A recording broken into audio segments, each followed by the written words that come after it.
The answer to that is no.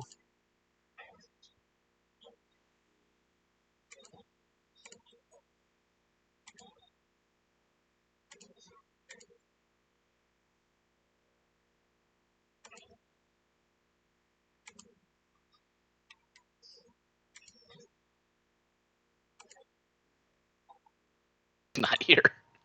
You got all the way Exactly. to- Oh, Dr. all the way to Cybele on the dedication? case.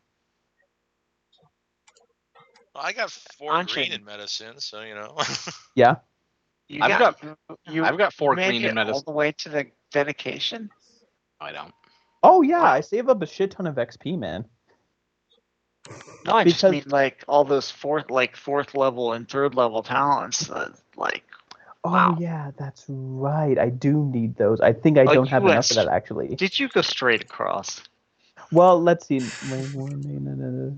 I might have done that. I might have forgot about that rule. 1 second. Oh gosh. Oh, Because dude. you need 2 tier 4s, 3 tier 3s, 4 tier 2s, and 5 tier 1s to be able That's to a do lot. that. of Yeah, no, I don't talents, have yep. enough tier 4s. Yeah, you're right. 1 second. Goodness gracious. Okay, I forgot about it. I'm human. My bad. Give me 1 moment. Let me get back my. So we were talking about Android characters. What concept are you going for, Evan? Well, I'm bringing back a kind of a nerfed version of the character I was using in the last Android game, Dante. He's a courier. Basically, his skills are like driving, charming, and brawling. Okay. So we have a soldier, an investigator, a courier, and possibly a net runner, depending on what Joseph decides. Yeah, I'll probably So do yeah. And then whatever David, and if he ever shows up. If he ever shows up. The semi-recurring role of whatever David chooses. And then there's Raymond, who, anyway. So I yeah, mean- you guys can count on me for He like I doesn't said, really couple exist. things. Did he show up for a single session of Salvage? Yes, No. exactly One or one. two. Exactly Yeah. one. I thought it was 2. Nope, think it he was showed up for 2. exactly one.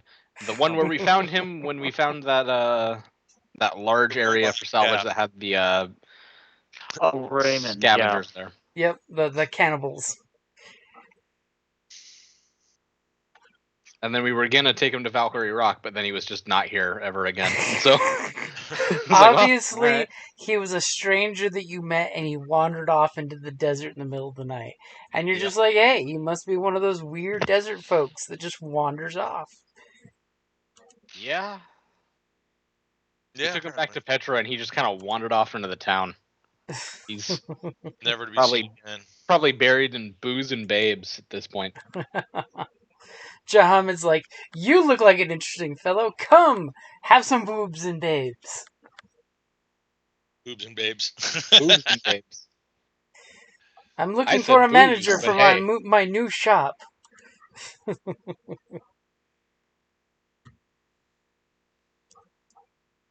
So is everybody ready? Mhm. Yup. As someone is rebuilding his talent tree. Yeah. I got dedication. We're all like, how did you get that much experience, dude? Yeah, we haven't had all that many sessions, so. We've had exactly That's why I 10 was- that's actual why I was so gaming shocked. sessions. I mean, Either that or I'm like, wow, I've been giving out too much experience. No. I've only missed a Okay, handful, and there I've we only go. got I 100. rebuilt it easily. I upped my salvaging and Oni lore. There you go. Bazing. However, it's like for the new character, I did use all of my starting experience points for attributes. So. Hey, that's the that is the best way to start. Yeah. So I here. So I have 3 in. I have 3 in intelligence, cunning, willpower, and presence.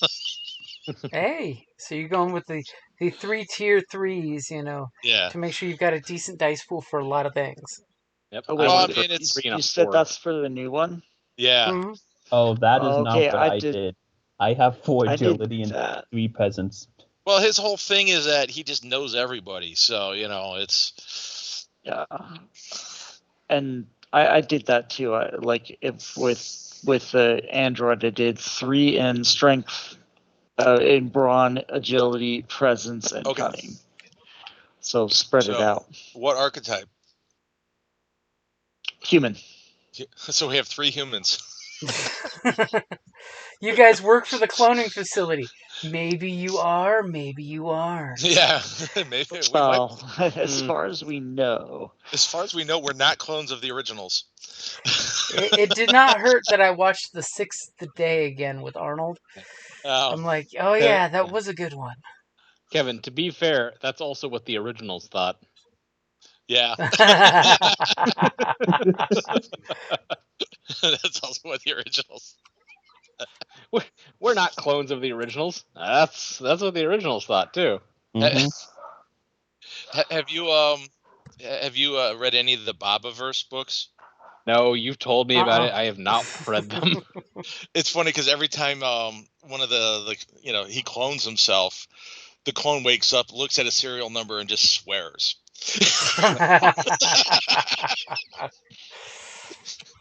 Because when you're born with the knowledge you know you're a clone, the question is, how many died before me? Oh God, I'm Well, a goldfish. Basically, it's about this guy who, he does a startup and then, for computers, comes up with this great program and sells it for millions of dollars. He gets this insurance policy where they're going to freeze him if he dies. And as he's walking out of the facility, he gets hit by a car. And then he wakes up like 100 years later in where basically religious fanatics took over the United States and started wars. And yeah. Oh damn. Yeah, so he woke up in a computer, and so and then the idea that they were going to launch him into space and whatnot, and every time every time he makes a clone of himself or of his programming, yeah, it's like the clone's like, look, it's like be the original, oh crap. I'm revision what? Yeah, Oh, real quick, before we get started, it's been long enough. I could, if somebody with medicine can try to heal another one of my crits, I still have. I mean, Um, I can do that. I have Hey, Jim, 1 did yellow, you 3 green. post the link to the new Android Roll20 session, or are you just going to repurpose the Salvage one? No, he already Yeah, made he one and posted it. He already yeah. posted. Where? Yeah, And- I can't get into my thing, but yeah. Oh no, it's in the messenger chat. He Oh. posted Yeah, that I like can repost it. That's not a problem. he Can you toss posted it Can you toss it in the Skype chat? The new Skype chat. I I haven't made a new Skype chat yet. I mean, I don't see why we can't just continue on this one. It's all the same of us, isn't it? Yeah. I think Just rename is. it. Yeah, you can It's just not like rename some it. of the other poor groups where there's like 6 people getting ringed that aren't in the game anymore. I feel bad about some of those games. I'm like, we should prune this group, but I don't want to kick anybody out of it.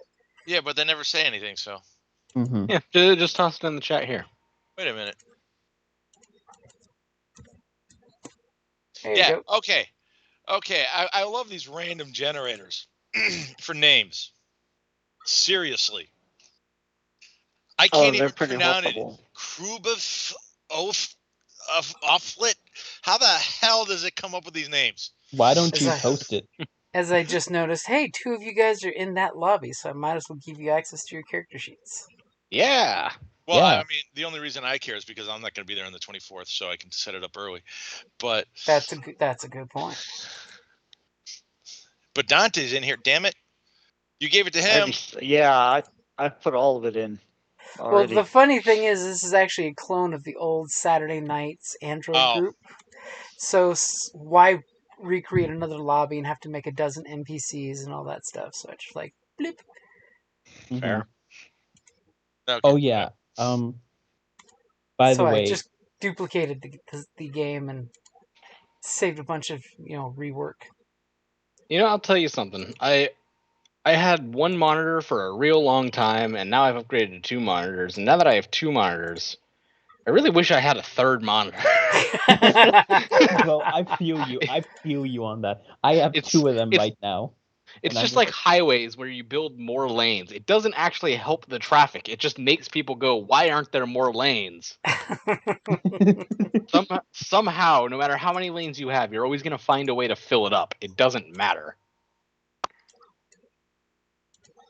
Yeah, no, right now I'm playing on my laptop, so I have everyone one screen. should have access to their character sheets now. Yep. Yeah, no, he set it up last Sunday. Yeah. Really? When I saw you pop in, I totally gave you. I'm like, I think that's Anshin. I'm gonna give him access. Yeah.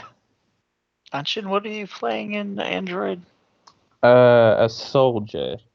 I go Okay. pew pew. But also I'm gonna have a little bit of presence so I can negotiate a bit. Yeah, Pew pew with a little bit of chit chat. I do more with charm. Yeah, no, my whole thing is just to make sure that mine's coercion. Yeah, no, my whole thing is basically that, like, besides doing the combat, my out-of-combat skill is basically I can handle, like, a very high-stress situation. So I'm gonna, like, up cool and negotiation a bit. Mm-hmm. Okay, Like I'll work on that later. Because, since I mainly work and deal for the corp, you need those skills to work and deal with the corp. Oh, sure. That's the worst part, is the deal with corp. Yeah, well, there's only so much freedom. It's one of those of, you might be good with the pew-pew combat, but can you deal with the boardroom crap? With the damn schemes and whatnot. So last we left off, you guys were way up in the north, looking for that crashed ship that you guys knew about. And you rolled amazingly getting there with no wind. Who knew you'd have, 3 days straight of no wind? It was incredible. You managed to pin down the ship's crash site over here into 2 pieces. There's the back half, which, thanks to Cybel's, info dump on the ship's model and design, that the front half is probably cargo and passengers. They would be in cryo most likely. And the back half is engineering and ship storage. So, vehicle storage would be in the back half. Equipment storage would be in the front half. Things that control the ship are in the back half. Actual people and control units in the front half. Hello? Hey, can you hear me? Oh, they are, yeah. Yeah, you just kind of went quiet suddenly. So, you totally notice, looking around, there is no vehicle dust, no dust storm, nothing at the exact moment you guys look around and take in all the goodness. And apparently one of your team's going to be like, hey, can someone give me emergency medical attention before we go down there? I've been limping around with this horrific injury all week. If you've been doing it for a week, has the wherewithal to help heal it. It's a 3 purple, and if anybody wants to help him. If anybody can give me a blue dice, that would be very helpful. I have no skill in it. I can help, but I won't be much good. Cool. They'll pat your forehead so they get the sweat off. Yeah, of the android. It's just I'm glad you got the funny in that. At least it's a blue. So I'm going to take that blue dice and turn it into a success and advantage because I'm just built. Oh, that's different. Right. Yeah. Yeah, because I'm just built different. You know how it is. Okay, so you guys take this moment before you guys head on down to the wreckage, and you're just like, hey, let's check out Thorn and see if we can get him straight before we get down into that wreckage and he ends up hurting himself further. Oh, we have 10 metal. Oh, okay. I'll lose one of my points and give you guys an extra point. So it should be 3 and 2 in your Nice. favor.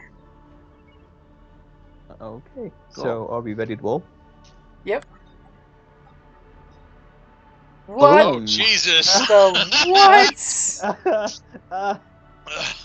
Can he heal the other one too?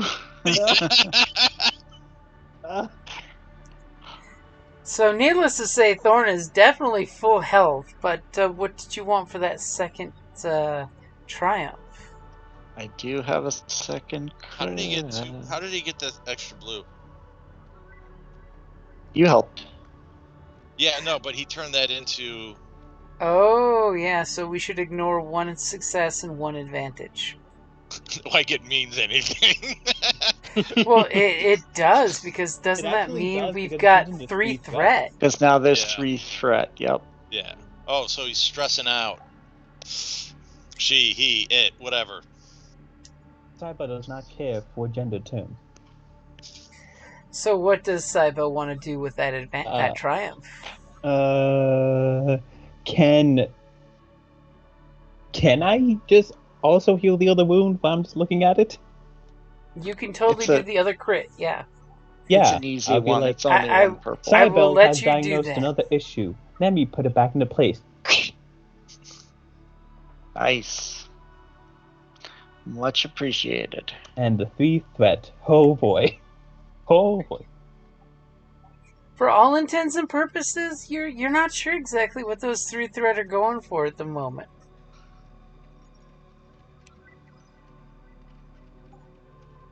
You know, it's like Baldur's Gate when you're just walking and like your whole party fails perception check. I mean, Yeah, every what's going single on? perception Where is check it? I've ever made. Hey, it's better Well, no, than. the worst part is I play Ranger, so I have good wisdom, Oh, so the fact I jeez. fail them is the worst part. Yeah.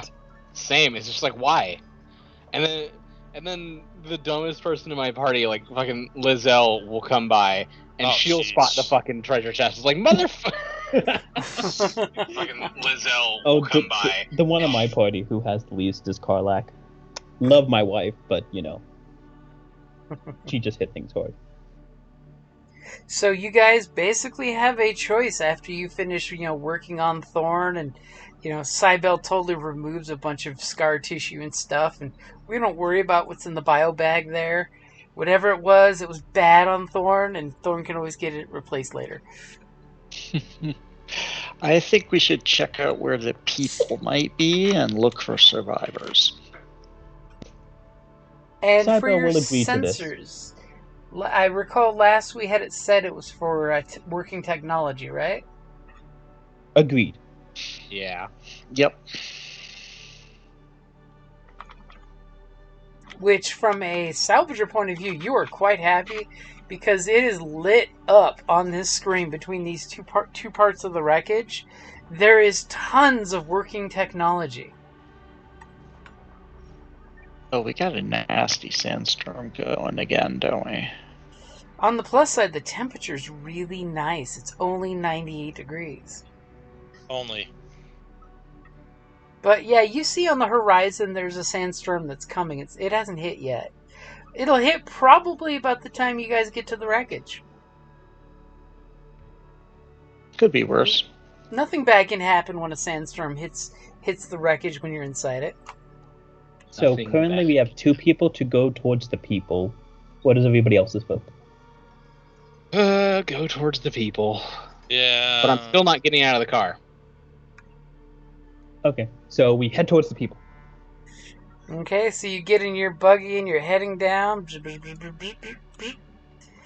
And basically, as soon as you get closer, you see there's bits of the sand dunes that the ship crashed through. Because remember, this is like a half-mile wide, crash site that have been turned to glass from the heat of the ship hitting the sand. And you guys totally pull up to this big, massive wreckage. I mean, somebody give me a perception check. That'd probably be me. I can assist if you like. Sure. And I also, because we're in the Dustlands, I believe I will add, instead of just 1 blue, 2 blue. Let me just Okay, double got check the 2 that. blue in there. Yeah, so we'll have a blue for my assist and a blue for my perception. Oh wait, I also have 2 blues because of a talent. So I add 4 blues to you. Holy crud. What is this talent? It's what's it called? It adds 2 blues to perception and vigilance. It's called And I get an extra blue because of the It's called. Dustwalker. It's a tier 2 called Uncanny Senses. Add 2 blues per rank to all perception and vigilance checks. Okay, so I'm only going to add 1 blue since you both have Dustwalker, by the way. Okay, so 3 blues then. Yeah. So there's then- a total of 4 blues in the pool for you. Is that enough? I don't know. You roll in dice and you tell me. Oh yeah. I think it's enough. Yeah. Yeah. I think we're good. Okay, so I've got something great I can give you for that triumph if you want, or you tell me what you'd like for that triumph. As you totally see this wreckage has finished settling, there's, the wind is blowing and you see there's lots of ruptures in it, and there's like, a whole, it's been bisected at one point, towards the end of the wreckage. But there's, lots of little breaches that have happened in the hull that you realize has probably been, it flew through shit when it came into the planet because there's a debris field out in orbit. And it looks like, it took some electromagnetic interference, but you all grew up on this planet. You know how that shit works. But whoever may have been piloting, if it was a person or if it was an AI, probably didn't really know that much about it when they came into the planet. Henceforth, 100 years ago, why ships were falling out of the sky like, rocks. What would you like for your advantage and your triumph? I'm open to suggestions on the triumph. I mean, I have a suggestion. Be able to discern which parts we can safely walk through without them falling in on us. I wouldn't give that you does sound like that fun. yet. That's was- when you're inside the ship kind of thing. I was gonna say that in the crash that any auxiliary power that was towards defenses was damaged and or turned off. Yeah, I like that one. Okay. So we don't actually get shot by turrets or anything like that. Just You totally notice that it looks like any surveillance suite equipment and security equipment seems to have all been powered down. Well, there goes my 3 threat from earlier. Oh my god! I didn't even know that's what you're gonna use it for. That's great. I mean, my suggestion was going to be you found an opening big enough to drive the car into, but that was just mine. Not a bad one, but I'd rather not get shot up by rifles and stuff. No, it's a good one. So you guys are pulling up there. You still have the one advantage, and you clearly see that on the ship, any external defenses or surveillance is shut down. Obviously, when it crashed, EMP must have scrambled any connections to the circuitry for that. As GM writes note to self, they cannot defend themselves because the security system is destroyed. No, just power down. That's why it's funny to say it that way. So, what do you guys do? You guys hop out of the truck and head to the nearest airlock, or are you going to go for the nearest jagged opening that you can climb up the ship to get into?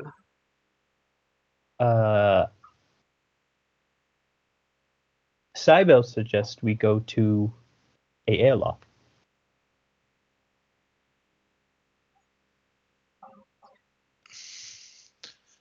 That sounds reasonable. Okay, so you find an airlock that's pretty much close to ground level. It's not too awkward to get to. And you basically go up there, you see that its surveillance is off, but there's a little bit of power running through it in case you want to use computers instead of mechanics to open the door. Who's going to try to get the door to open up for him, and how? I will use mechanics. Okay. Thanks to the entry into a planet, it's going to be a little difficult. Hard even, you could say. I got your dice pool in there ready and waiting. Anybody Sorry, can give me a Dr. hand? Okay, so blue. Okay, I got your blue in there. As you go up to this thing, you pop its little panel off, and you pull that little pump that Next Generation has showed us every door has, and you start pumping the little hand pump, and the door slowly starts opening. You get this immediate of like moist, cool air that blasts out, and a second later it's gone. But you totally felt what it must have been like for your ancestors on these environmentally controlled ships to not be in sweltering heat all the time. As the door starts to open, you see there's just like flickering lights, not really steady light, but just like the occasional light powers up and then blinks out really abruptly. And you see the place has debris everywhere. I mean, it looks like it's a ship that fell out of orbit, You see panels knocked down, different screens cracked and flickering.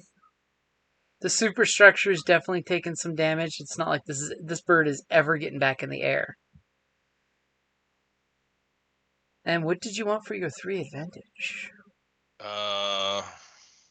Just blue on the next roll. That'll work. Okay. So who's going to be the brave one to climb up in there first? Thankfully, it's not a hard climb. It's just a little waist-high oomph to get in the... It'll be me. Oh, man, you know what that means. Sarah's breaking her number 1 rule. I know. Yeah. She's But getting out of the car. But I'm the only one here who should be fighting in close quarters. And thankfully, as you go and get up there, it's still nice and cool. It's in the 90s, cool, air quotes. But you do note that there's windy weather on the horizon coming. So if you're gonna take shelter, it's a good time to jump up there and take shelter. Go ahead and give me a perception check. Oh, that's something. We're in the Dustlands, right? Yeah, you're in. Well, not in the inside of the ship. Aww. The Dustlands hasn't gotten in there yet. And are you bringing any illumination?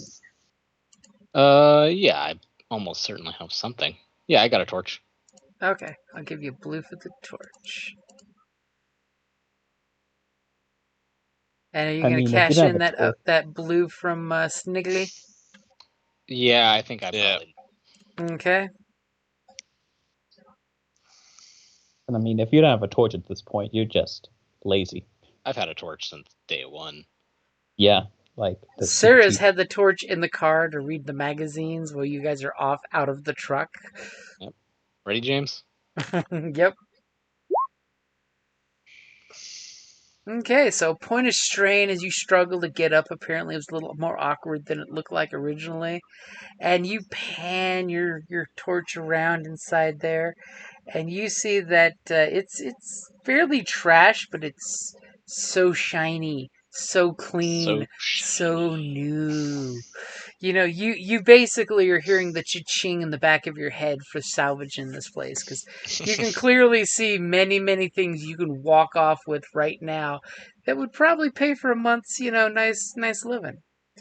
And with the 3 success, in the about 20 feet into this little airlock, once you get past the second door, which conveniently was in the open position, you see what could either be a spacesuit or a robot. Because, you've never firsthand seen any pristine spacesuits straight off the ship. But as soon as you squint and wave your light at it, you can totally tell for sure that it is not a spacesuit, but in fact a robot. Thanks Not to an ESO, but a robot. one of the arms kind of sparking. It could be an ESO, but it looks like, because remember, at the colonies, you guys have robots that are still just robots. Yeah. It looks like one of these servitor-style models that just takes care of the ship. Only it's all beat up and knocked down, and it did not fare well in the landing. It did not get into the jump seat. I don't think you can really call it the landing. Hey, if somebody walked away from it, it was a landing. That's the same reasoning that Dave uses. Oh, that game had so many ship repairs. Which game, Jim? Which specific game? Well, yeah, because all of the ones where he's a pilot, we crash all the time. So, you gonna wave the group to come on up and join you, or are you gonna go explore solo? I'll wave them to come on up, and I'm gonna go and check out the robot. Okay. I'll follow along. I'll go in second since I'm more of a close quarters guy anyway. Thorn is feeling better now that the crits are gone and jumping up right behind Sarah. So as Sarah, you get your torch and you're creeping up. You see lots of debris, panels, some broken, vid screen pieces, all landed on top of this robot.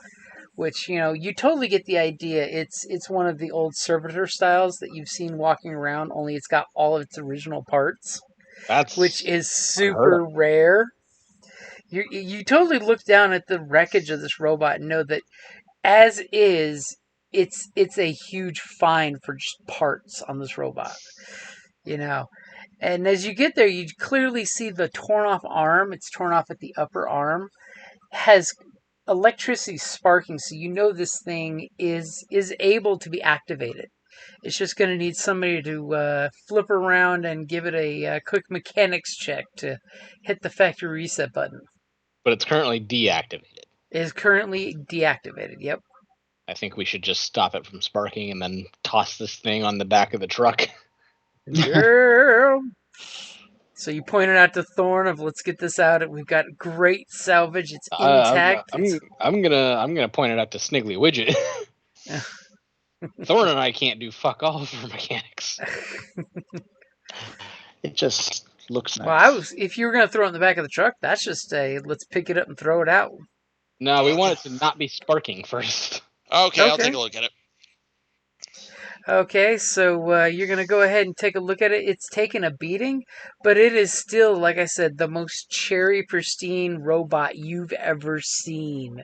Even though it's broken and the arm is in 3 pieces, it is pristine compared to what you've grown up with in the community. So it's basically perfect except for missing an arm. Got it. Well, the arm's not missing. It's in the corner of the hallway. But you need to take the 3 pieces and put them back together. Okay, I'll see what I can do to fix it. Go ahead and... Are you going to fix it, or are you going to just, power it down completely? I'll power it down and then try to fix it so I don't kill myself. Okay, go ahead and give me that easy mechanics check. As you turn around and you flip its off switch, and the sparks just immediately stop. As you've got this thing. It was in emergency shutdown status, but you just turned it off. So basically it won't have any power drain because you're just like, Jesus Christ, it's got fully charged battery cells that are 100% effective. Okay, let me get your upgrade in there. Go for it. As you're like, you haul over, Sarah, give me some light. And clearly you find the pieces of the arm and you do a quick, spot weld on them and put them back in position. A couple quick solders. And it is, for all intents and purposes, this robot is 100% back together. Nice. Yeah. And I didn't even use some of my stuff. So what else is around this room? It was once upon a time a clean, spotless hallway. with a servitor robot in the hallway until the crash. But there is clearly a nice large door in front that is currently sealed with the whole environmental integrity compromised warning ticker taping across it, which could mean anything from it's flooded to there's a fire to it's just got, oxygen from the planet in the ship.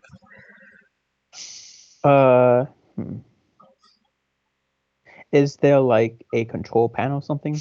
Yeah, there's totally a little control panel there. It's got a couple cracks going through it, but like any broken cell phone screen, you can still use the touchscreen. Okay. Can I do like a computers on it to like check out what exactly happened inside the room? You can get a computer to try to get access. I just wanted to check to see like if it had any status on like what's happening inside the room, or if it's unknown. In order to access the panel, it is password protected, you notice. So you're going to have to basically slice your way in to get that information. Okay. Wait, slice? Basically hack. I'm using the fancy Star Wars terms. So skullduggery? Nope. It's computers. Computers. You're gonna have to. You have a password, and you're gonna have to hack in the password. Okay, 1 second. I think I actually might have something for that. I was gonna say, shouldn't Cybele have a bunch of things for that? Well, I mean, I typically don't use much for computers, but I do think I have something.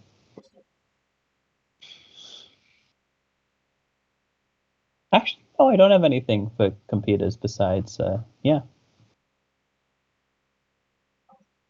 I just have my skill, that's about it. Cybele starts doing this super fast 11111 11112 11113 with super mechanical efficiency. Cybele requests a little help from Thorn. Thorn, are you going to assist Cybele in hacking the password? I'll come on over and assist. Cool. So I get a blue, but I'll immediately take that blue and turn it into 1 success, 1 advantage because I'm just that good. Well, if you're going to get that cocky, I'm going to do that. Plan success. Okay. You ready? Yep. Haha. Okay.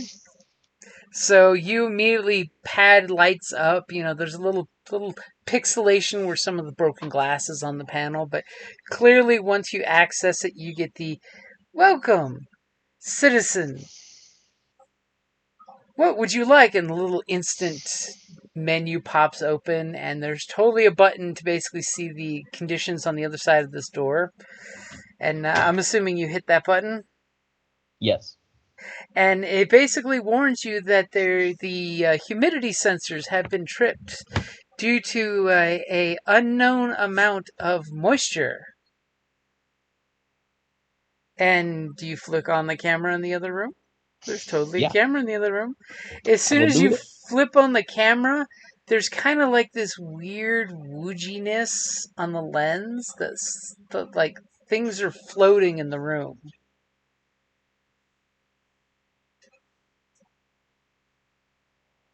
It's a weird perspective. So the room essentially flooded? If you want to give me a perception check, I might be able to answer that question. Well, I do have 1 yellow and 2 green in that. What about you, Evan? Well, I will add 2 blues to that for my feet, and a blue for assisting. So cool. Blues. So I get 2 blues and then 1 success, 1 advantage. And you guys are like, why are you guys all crowding this little screen? It's like watching two tweens watching somebody's iPad. Guys, sit back. You're going to hurt your eyes. Cybele does not believe that is possible, for Cybele has mechanical eyes. Okay, so you ready? Yep. Okay, so clearly, yes, when you guys are looking at it, you both tap the screen where it's got cracks, wondering why the screen looks weird, and you immediately realize that the camera in the other chamber is completely underwater. The things that you see floating, you realize after looking for a second or two that they're actually submerged, floating in some kind of unseen current. There's some Cybele, can you tell if there's some safe way to like drain the water out of there without flooding other compartments? Cybo believes that if we can slightly open the door, we can have it drained from this way down where we came from.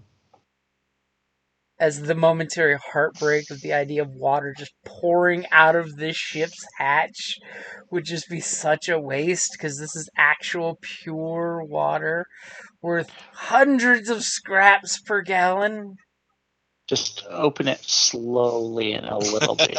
You don't want to Slowly. flush all We of could us. try to like take some tubes and some shit and just put it against it and then open it up. Drill some tap holes. You know? I mean, to be Okay. fair, I do have a saw, so if we want to try to collect the water, I could do some like mechanical shenanigans. So Put a you small have hole in access it to at about floor level or something. So Or I'll basically say to the group, Cybele has found that on the other side of this compartment, it is completely flooded with what I believe is pure aquafina.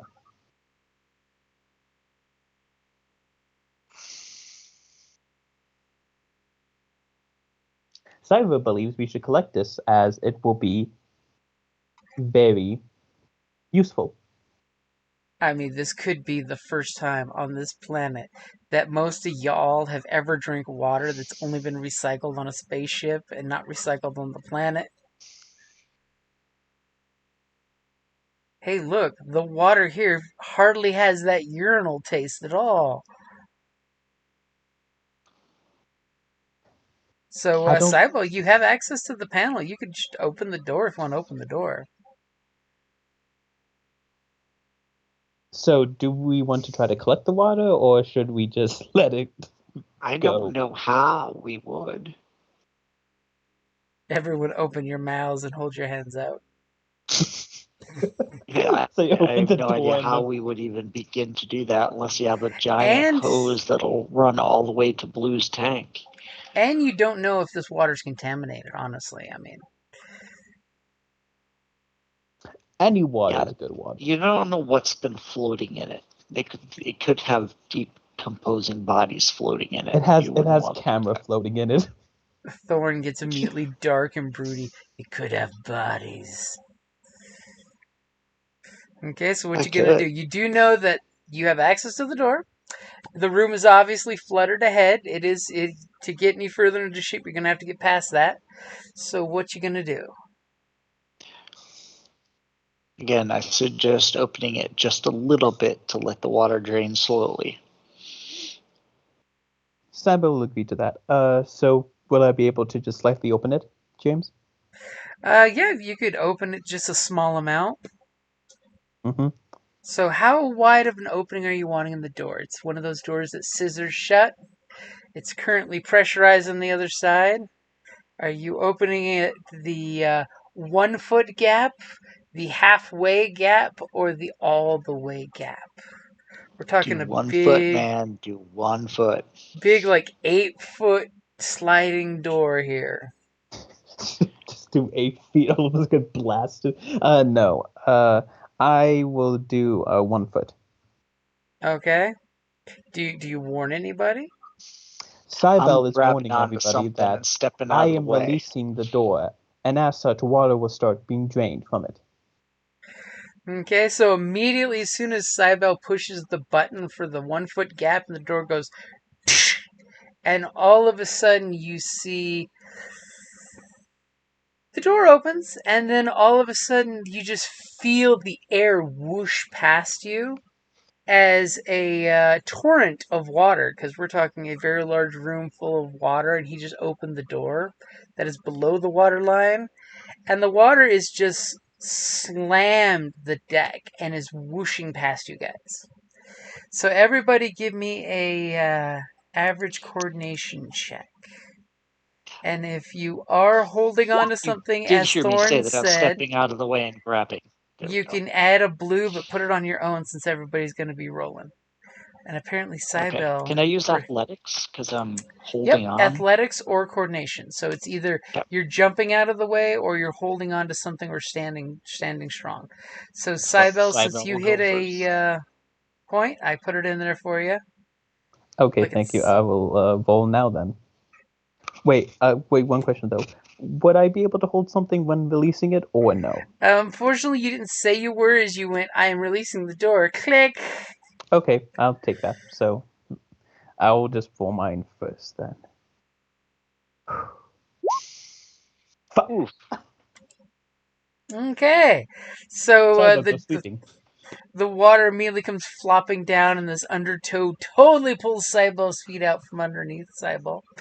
Go ahead and the rest of y'all give me your rolls.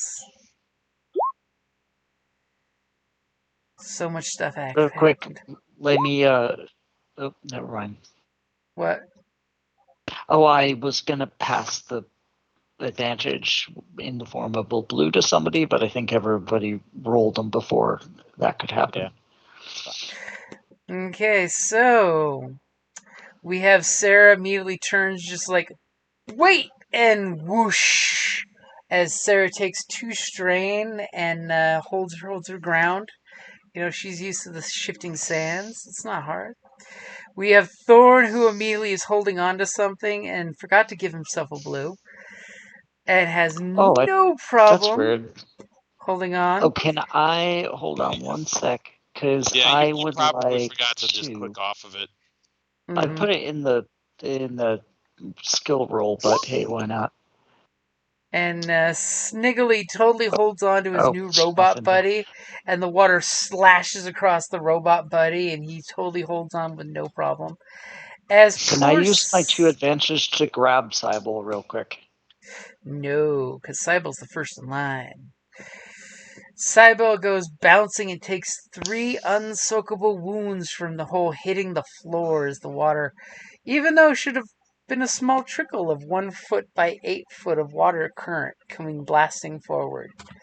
It caught you just right under the feet and sent you, head over tea kettle, right into the floor.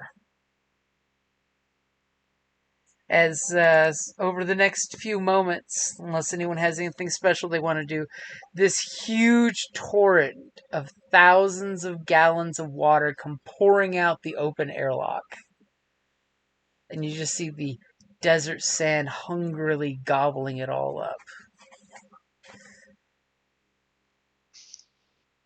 Then finally, when it come to a stop and the floor is just, got that little inch thick of water, you just hear the dripping of the wall, and you totally see that there's cracks in the superstructure in this hallway. So obviously the water came from like a different deck through the deck, through small cracks and fissures. And you totally see that the next compartment you're in has got a lot more damage. But it does have 3 doors, basically one that goes to the halfway down the hallway to the right, one that goes to the left, and one that continues going forward. And this room feels amazing with the humidity in it, just from the moisture, because it's actually cold water. Cybele will venture forward. Is there anything in the room? It just hallway with pictures of the ship, and the mission statement of the colony, which you guys know from from school by heart of what the original mission statement was. And then you see like a dedicated 2 board where it's got a bunch of names of people that this journey is dedicated to in their honor since they couldn't make the trip.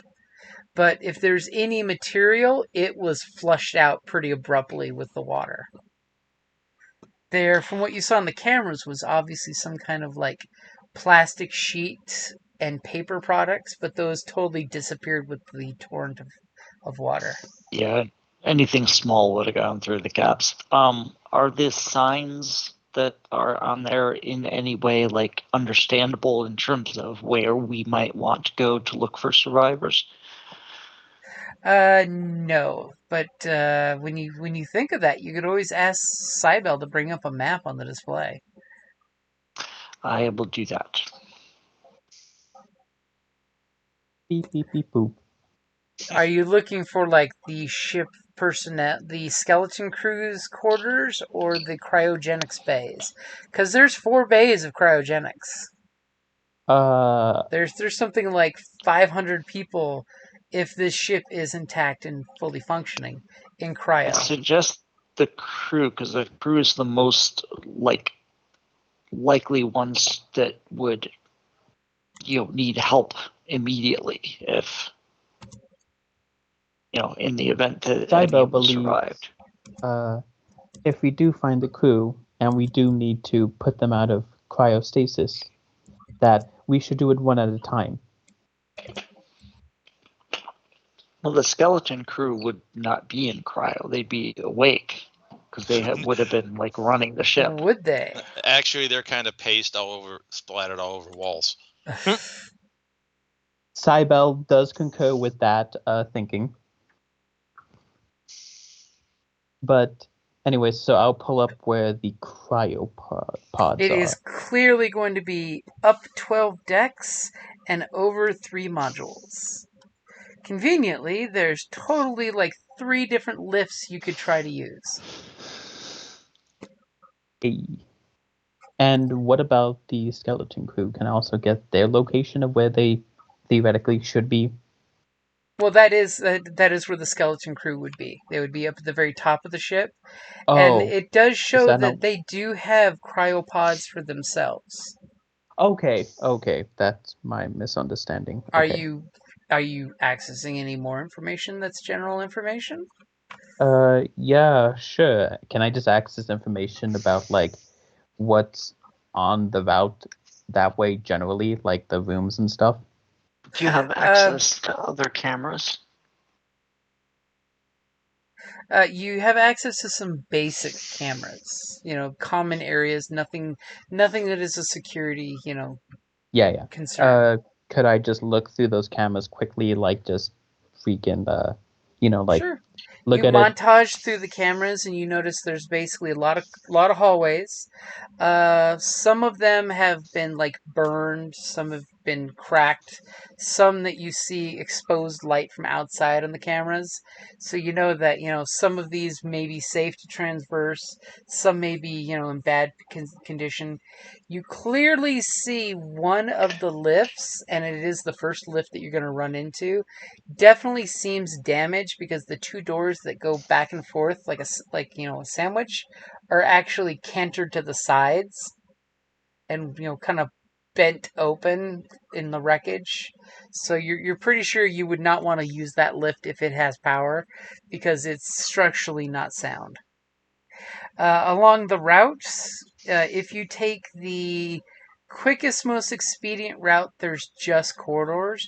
If you take the long route, because there is 3 paths you can take, it would take you past the one of the hydroponics bays and one of the plant nurseries that's there. Do you know how much money we could make off of selling plants? You're not wrong. Yeah. Like, that's worth astronomically. Yeah, lot of money. transporting them anywhere is going to be the hard part. Especially if we get to Valkyrie Rock, where they can actually like make facilities for that. Especially when Yeah. I totally make you guys give me a lore botany to keep the plants alive. Yeah, that's what I was going to say. Put more Getting water on them it. there Put more alive. water on it. We That's the worst submerge plants in water, right? Look for a manual. part. What are you talking about? Plants And- love electrolytes. It's what plants want. Is Yeah. there What plants any other crave. information you're wanting from the console? So let's see. So we got hydroponics and plants bay. Actually, yeah. Are those rooms like damaged at all, or are they like still holding up? From what you can see in the cameras, there is damage, but they're still intact. Like there's cracks in the glass that you can see through where the plants are, but it's not like damaged. It's just impact damage. Okay. There's plants laying on the floor, and some of the swinging things are broken and swinging freely, but it's not trashed. Cybo believes that we should first go to the hydroponics bay and save the plants, as I believe that they are astronomically worth more than the lives on this ship. Damn! How are you gonna save an entire bay of plants with blue? Cybele does not believe that they can save all the plants, but Cybele believes if we can save many plants, it will be a benefit for everybody on this planet.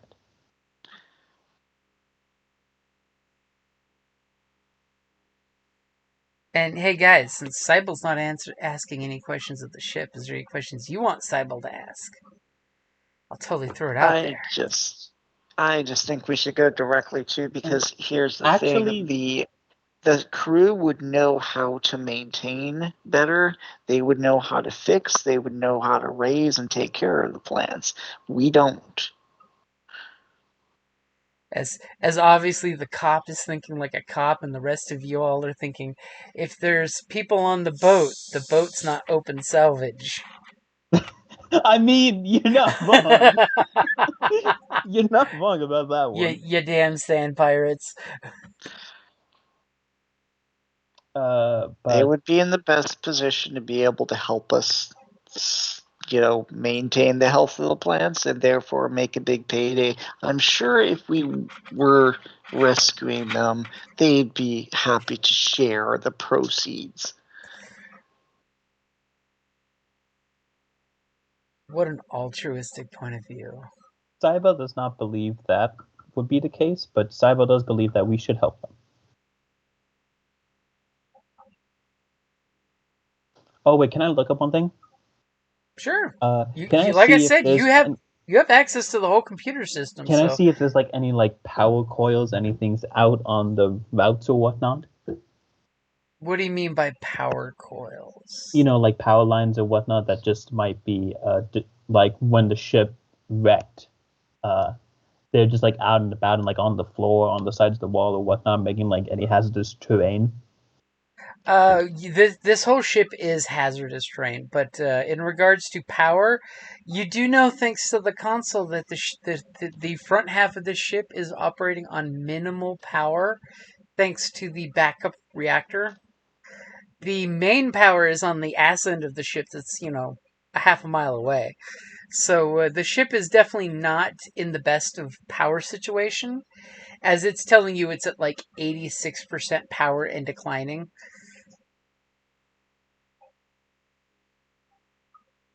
Oh, well, Thorn type something. As Thorn is peeking over your shoulder, looking for other stuff themselves. Good question there, Thorn. Give me a perception check. Does vigilance work? Vigilance will work. Cybo can assist you. Okay. No, this is something Thorn is doing while you're doing your own thing. Okay. You guys are working in tandem but separately. And everyone else is just like, guys, what, are you watching movies? What's going on here? Oh, wow. Oh.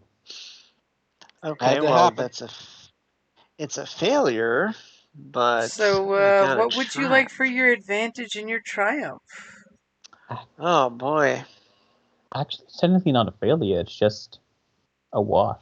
Well, it's a not success. Which means you don't quite notice anything moving, per se. But something good happens. There's an advantage and a triumph there. It could be that you saw nothing moving because there's nothing from the outside that got inside the ship. Mm-hmm. It's just a suggestion. I mean, technically you guys are the first salvagers on site. But yeah, something could have crawled in. If he wants to use it for that. I mean, you could totally just say, can you tell me about any threats that I see that's, That's kind of what I was going for, is if there's something along the route that we're going to take that's dangerous, I'd like to know it's there first. So I can definitely tell you don't want to take the first 2 turbo lifts in the ship because you're seeing malfunctions happening, like the doors doing this weird, and the second one is doing this weird snappy snap, and the fact that there's conduits in the floor, very hazardous. You probably want to take the long route, which is the one that takes you past the nursery and the aquaponics area, as well Okay. as you totally tap the monitor to see something.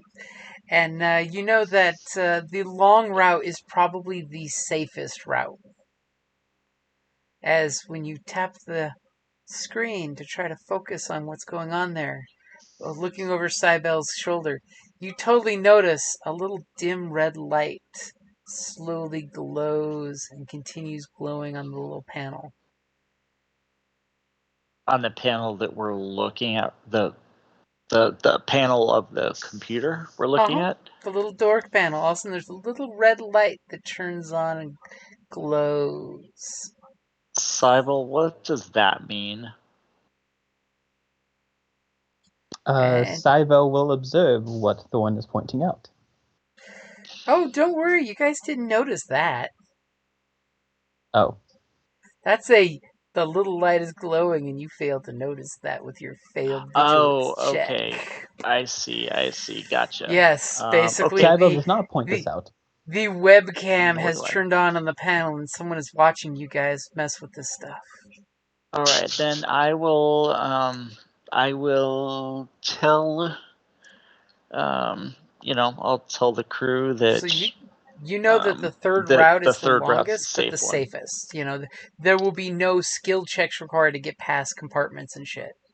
Yeah, so that's what I'll relay. I mean, it's kind of like, hey, Cybel, we get to go by it anyway, at least to take a peek. So everybody wins. Does Cybo was planning to go along that route, nonetheless. Sniggly or Sarah have any questions for Cybel to ask the computer before you guys move on? Nope. Computers are not my strong suit in this. Well, it doesn't have to be a computer's thing. It can just be a question. No.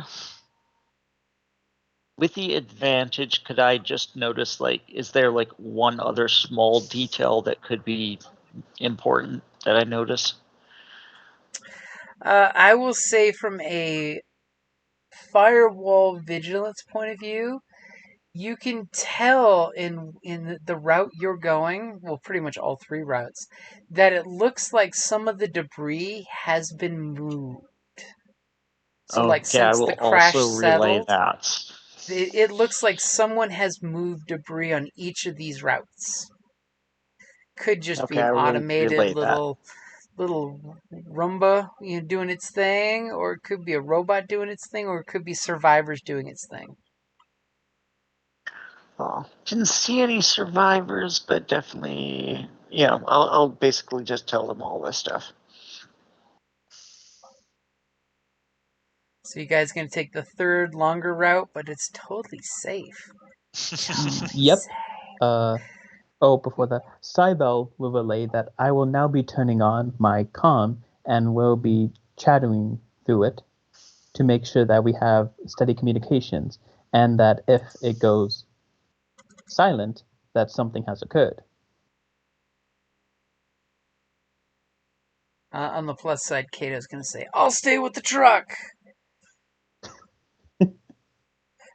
I'm taking Sarah's words to heart. I'm staying with the truck if anyone gets injured. It's a smart way to go.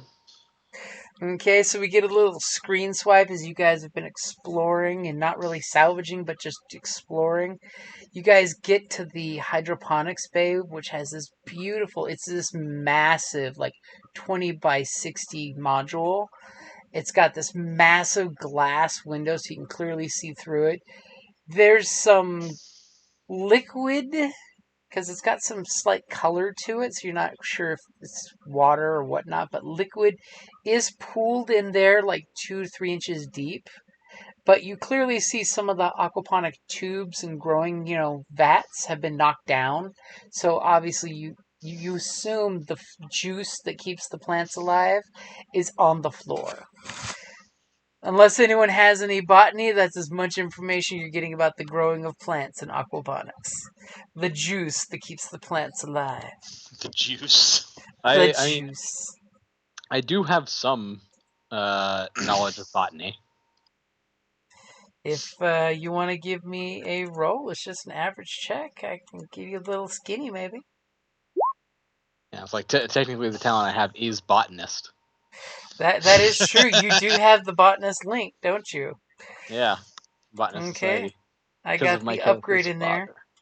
which immediately means you know that this room is a fucking fortune right here. Yeah. So just straight knowledge, or It's knowledge or lore. I mean, it's all the same. Yeah. Ooh. One success. You all I can need. tell this area growing these plants, they have been growing wild in there, but they've been growing healthy. So something is maintaining the system, probably like a computer controlled nutrient system, but no one has gone in and like pruned these plants. They're growing completely wild, Oh but boy. they're actually propagating nicely. So the system is intact and working as intended. And you know for a fact if someone was to go in there and do some mechanics to fix the shit that broke and fell, the system would run itself, it looks like, as long as it has power.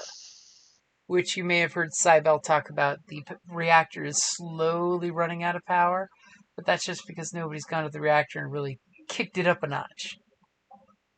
I mean, you are missing half the ship and the actual reactor meant to run the whole kit and caboodle.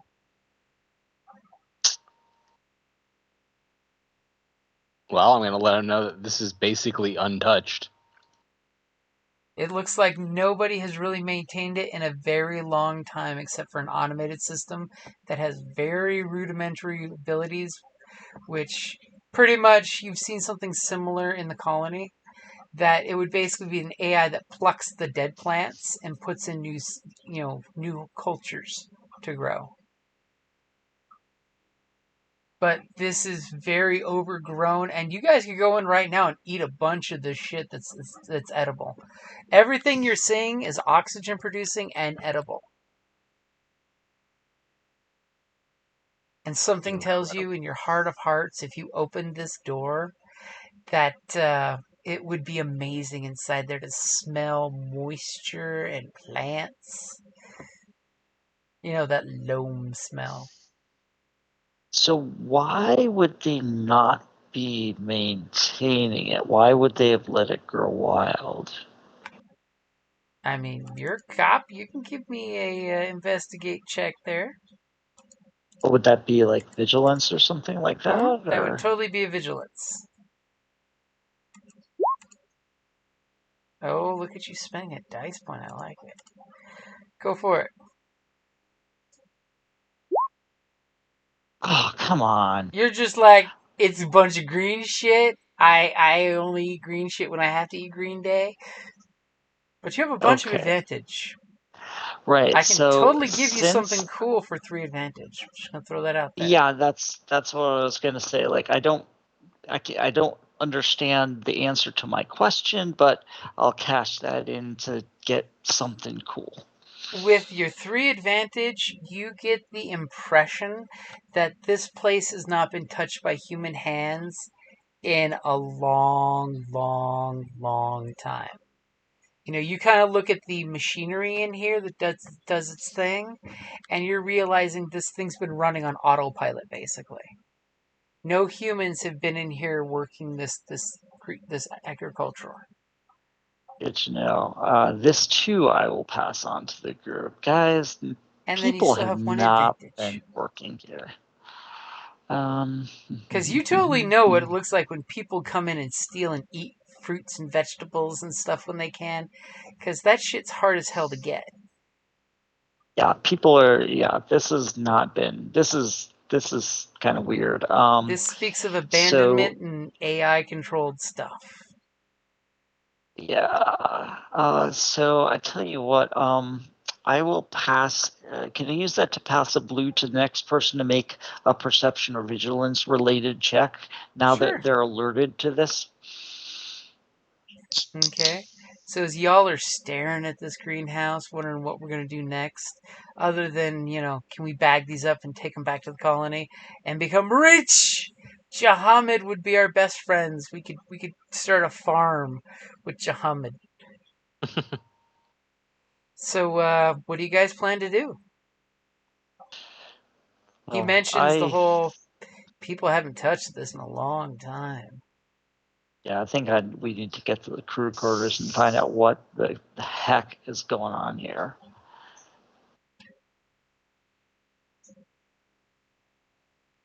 Guys continue on and not go into the aquaponics room?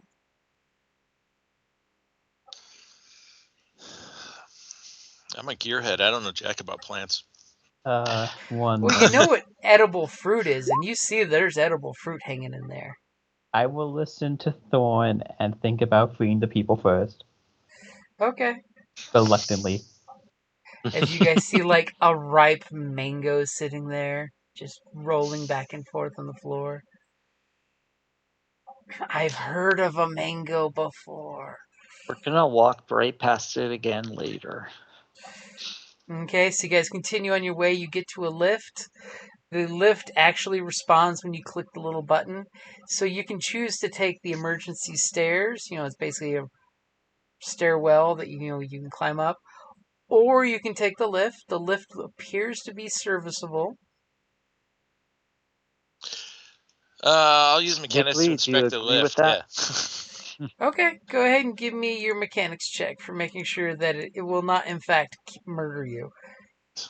I mean, it's good to have a guy with mechanics say, let me double check this as he pushes the button, he puts one foot in and steps on the lift to make sure it doesn't just like collapse. And you are 100% certain that this lift is safe and will go for as much of the ship as the ship exists in here.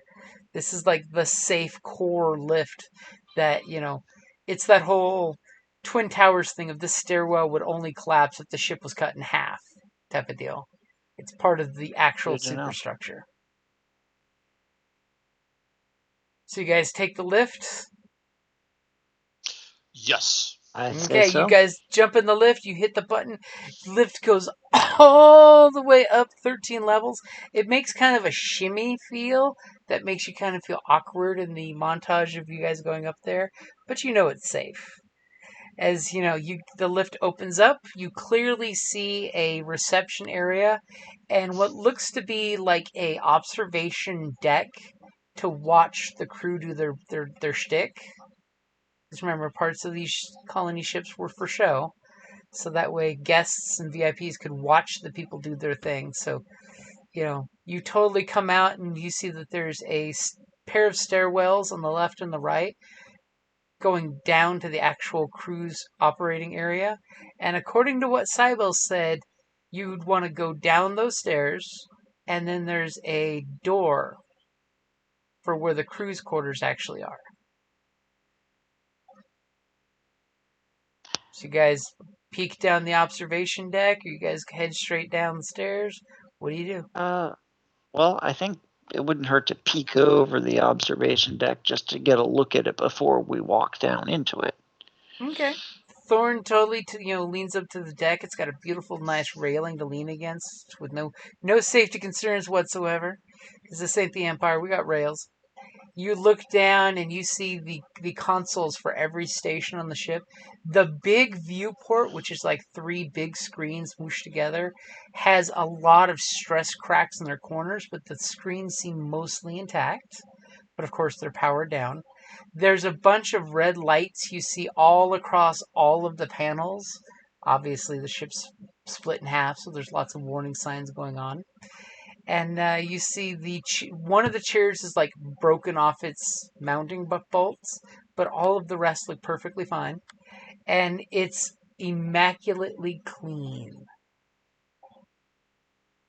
And nobody in there, right? And there's one that you see no people, no. Not from what you can see from the observation deck. And there's one big yellow button that's flashing on an Ooh. interesting console. It's one of those standee consoles as opposed to the city ones, and it's off to the corner, and it's got a big yellow button that's just pulsating. It's not red, so we can press it. It's not red, so you should be Cybele afraid. does not agree with this. Cybele does not agree with this.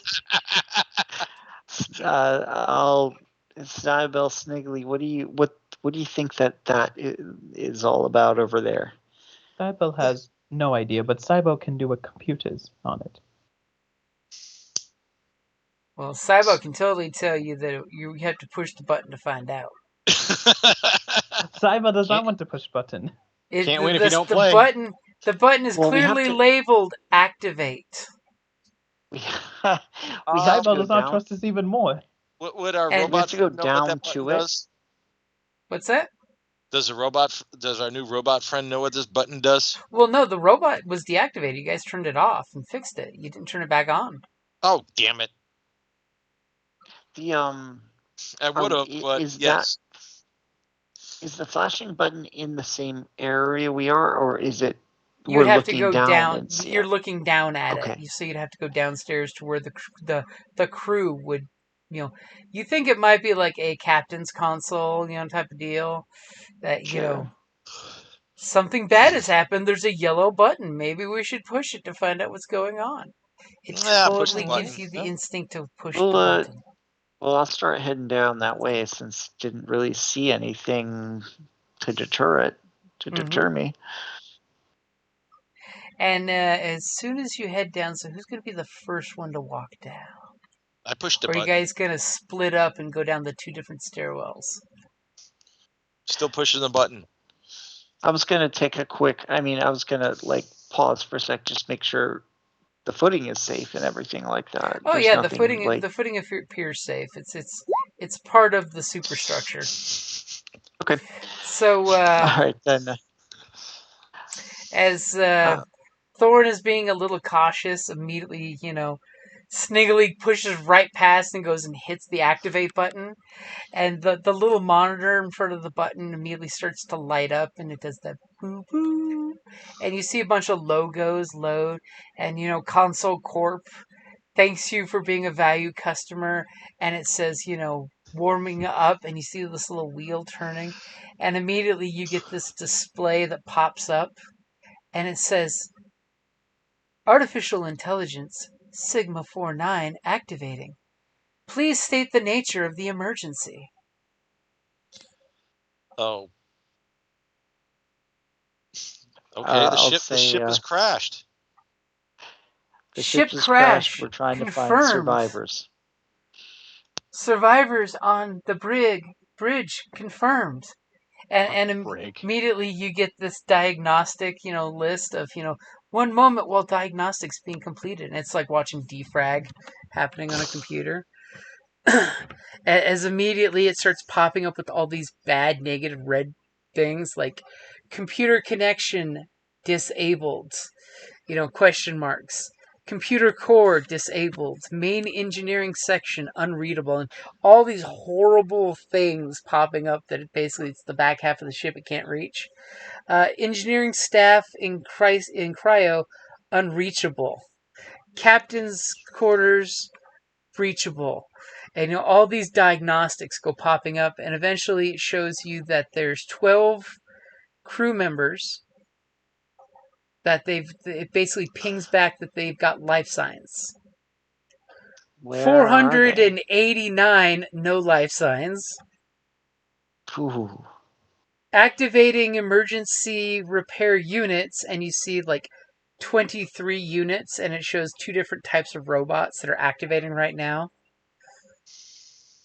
As immediately you guys hear this shuffling noise, and you turn around and notice this little half-door compartment that's about 4 foot tall opens, and two little service droids come out and immediately start looking and start picking up and, moving things to clean up.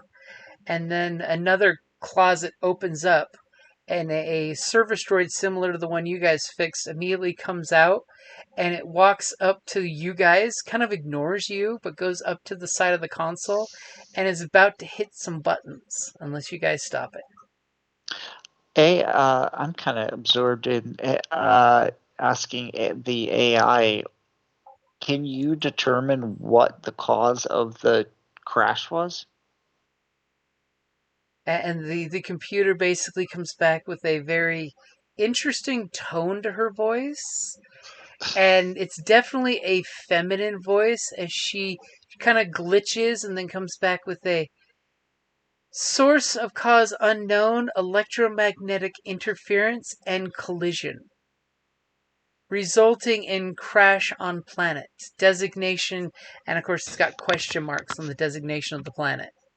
Planet type unknown, and it basically gives this brief environmental study that obviously the sensors did as it was crashing, of how the planet is considered, it's a type C, barely habitable planet. Recommended not to land and deploy colonial cargo. So nobody's stopping the robot from flipping a button? It knows what it's doing. Okay, robot totally ignores you guys and kind of comes up there and kind of flips a switch on the back of the console, and the console kind of vibrates. As immediately the AI responds back to, thank you, Unit 475. My capacities have improved by 22%. Are you passengers on the ship? Please provide your passenger identification. We are a rescue team. We were alerted to the crash, and we came to try to help any survivors. Excellent. I have at least... This is odd. The ship is not intact currently. I am unable to connect to the main power supply. Can you please provide information on the capacity of the ship currently? It's in multiple pieces. As immediately it just says, deploying probe. And you feel the ship kind of shudder as obviously it's shooting a bunch of probes. You guys know those guys. And you see on the main screen it powers up, and there's like little mini drones, cameras, giving a little three-dimensional CGI picture of what the whole wreckage looks like. And there's all these little ping PowerPoints that you're not quite able to see what the words are for them, but it's pinging all these different units. And then, the sensors the lights get really bright in here, as obviously the AI is funneling power to make, everything work in this part of the ship. Energy consumption will drain the remaining parts of this ship in 28 days. I would suggest using only enough power for those things that are absolutely essential to survival. And we need to find these survivors. Can you direct us to them? Excellent. It would be very beneficial if the rescue team would come to help the survivors. And a little schematic breaks down, and you basically see there's 3 decks of cryotubes, and almost all of them are red. Basically, you get the idea pretty quick that the 12 that are green, and they are all scattered amongst the 3 decks. And as soon as it pops up showing you the working pods, you clearly see that behind the doors behind you guys for the crew quarters, there are no green pods in that direction. But you see that there are clearly 8 red pods. Can you find us AI? Can you give us a clear route to them? And can you use one of the probes to make sure it's a safe trip? Unfortunately, probes are for external ship use only. I can see if one of the maintenance drones can provide any information. And immediately you see on the little schematic that a whole bunch of little green lights bip to go online, and there's lots of little movement going on inside the ship now. Like, seems like little dots of electric ants are moving on the screen. That you totally get the idea is it's basically the AI powering up what it has access to and putting things to work. And immediately over to the side, you hear this plastasheet printer printing up some maps that just go flittering to the floor because there's no one there to grab them. And the little bracket that would hold them normally is broken off.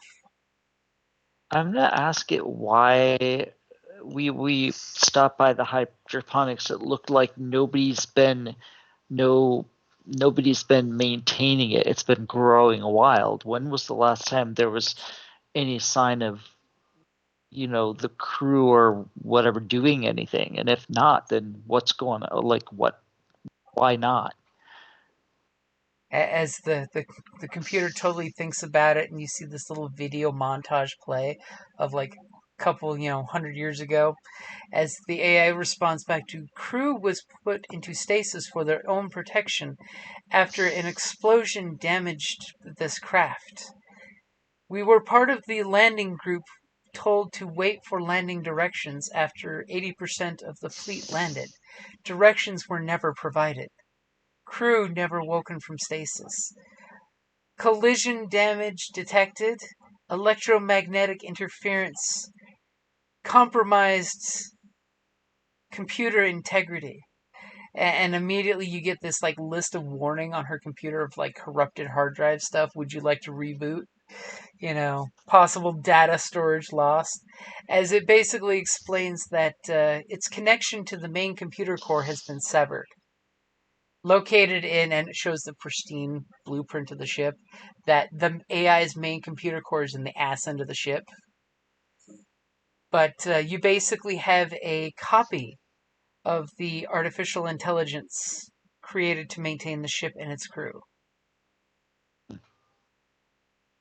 And it literally gives you the nanosecond of when the copy was created, and that was when you're pretty sure when the ship crashed and the ship separated, it created a backup for the front half of the ship. Because super technology. Cool. Only according to the any of the computer savvy members of the group, her hard drive is corrupted and her data is incomplete. And the computer tells you that she should totally be rebooted, but there would be data loss. Do you guys have any questions? Or I think we need to go see if we can revive some crew here. Is there a way that we can download the data before we reboot? If you have a 9 million Centron hard drive, you could download my information as a copy. Do you possess such technology? And of course, you're just like, a what? How many bagillion gig hard drive are we talking about? Cybele does not recognize the amount of data necessary as it goes beyond my capacity for understanding. Please be aware, rescue team, your droid may be damaged. Is it because of the way she speaks? We know. Cybele is not damaged. We're pretty sure it's because of the way that she speaks. Interesting. Unit Cybele, I would like to interface with you sometime. Giggity. I'll leave you two alone. We'll leave you two alone. Let's go find some survivors. So of course, you've got you guys have these 3 maps, to take you to 3 different sections of the ship. No one conveniently for you guys, or inconveniently as the case may be, is close by together. The tanks that are still working are scattered all apart. And she does basically give you a heads up that the units within 28 days will cease working. Unfortunately, she does not have the ability to access the tubes remotely due to compromised integrity of the ship. Okay. So can you print up for us a real quick how-to guide for getting people revived, and then the closest, get us a route to the closest one, please? Excellent. I will give you a hard copy of the emergency pod breaching techniques. It is a very safe thing, and she starts like just telling you about it, and it sounds like half part like a stewardess on an airplane giving you this speech of how to use the flotation device. As you know, the printout is what you guys are gonna go for, and she just keeps telling you. She's reading it as you're reading it with your eyeballs. As who's got the best computers in the group? Cybele. Cybele, give me a computers check there. This is just you noticing something, so it's not like an active roll, so no craziness. And apparently Cybele walked away. Wah, wah, wah. Cybele's Cybele interfacing. Bow chicka wow wow. Katie. So Cybele, give me a computers roll to see if you notice something going on. Okay. Will anybody assist me? Nope, this is just out of the corner of your photoreceptor what you're seeing. Okay. This is not like an act of you guys kneeling down and working on stuff. How difficult is it? It's pretty hard to notice. Okay. You know what? Last session, might as well use this right now. I will use my logical thinker and reduce the difficulty to an easy roll. Damn. Okay. Nice. So let's see. Anything else I can do? As all of a sudden the next roll that Cybele has to make, that you guys are going to be like, damn it, why didn't we save it for this? Okay. Rather use it than lose it, okay? So Famous yep, last words. that's all I got. Anyways, ready? Yep.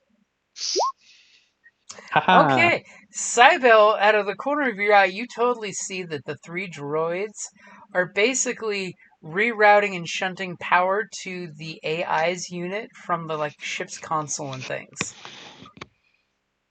Basically, the AI is trying to get itself up and running effectively, as opposed to the diminished capacity that it's at. And you know that they going over and they're pulling out a hard drive and basically plugging it into a connector that connects to this console only by the knowledge of someone with computers that knows that that's what's going on. So basically the AI is buffing itself back up and trying to repair itself as best it can. Well, that's good. But oddly enough, none of the droids are flipping the restart button, which is what most computer people would do. It'd be better to lose the data than have a corrupted system running, because you all know how that corruption can snowball later on. Yeah. Cybele believes we should restart the system. Okay. Unit Cybele, I would like to ask that you do not do that at this time until you have rescued the passengers. I agree the human life on board is a priority to my own feeble abilities. Cybele will concur with this. My It's a good drones point. will We tend to me if you can rescue the living passengers on the ship. They are one of my top directives. Cybele will rescue, and then we shall restart your programming. One of your top. What is your top directive? My prime directives are, and the big screen shoots up her prime directives. One is the first one is the safety and maintenance of the ship, which has some subroutines, has to maintain herself, has to maintain the engines, has to maintain blah blah blah, and then it's the health and well-being of the command crew, and it lists off the command crew, and unfortunately they're all KIA, and then it lists the protection of colonial resources, and it lists off vehicles, this huge manifesto of vehicles. You guys totally see that there's one blue on the back end of the ship, hopefully. And the Can I plant download life. the manifest? Oh yeah, you can totally download it. And then the last one is safety and well-being and happiness of passengers. So basically, her own self-preservation is the top priority. Well, the ship, and by extension, you're pretty sure she counts herself as the ship. Interesting. Okay, Well, think about I it. If the guess. ship fails, everyone dies. True, but that means she would also sacrifice everybody to keep herself going. Well, you got to think about it like if 10 people die versus if everybody dies, right? So, So, Well, yeah, re- but this is regular machine trolley logic. problem here. yeah. How many is an acceptable number to save the rest? all right. Or- Well, Or in the words of Rick Grimes, how many of you have to die so I can save the rest? by the way the command's worded, everybody. But anyway, that's a cheerful thought for maybe later. I think we should go try to find the survivors, or the closest one to start with. So you guys leave her to be as you're hearing the metallic ting of machines working on machines. And totally not someone with a spoon and a glass. And can we talk to her anywhere in the ship? She has very limited access to the ship. But if you can Okay. find a working console, she can connect to it. Sounds good. If you would like to assist in her capabilities, may you please authorize this command? And immediately on her little pad pops up a little thing authorizing AI interconnection with ship. Basically, your computer guy tells you it lets the AI make more extensive actions. Rather than working through robots, it can work through the ship itself. I'm assuming Cybele tells you this. Yes, Cybele does. She could control doors and things if you allow this access.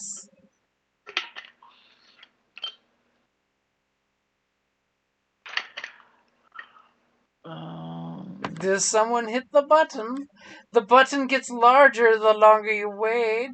Cybele hits it. Bloop! Thank you, Unit Cybele, for restoring my access to the entire ship.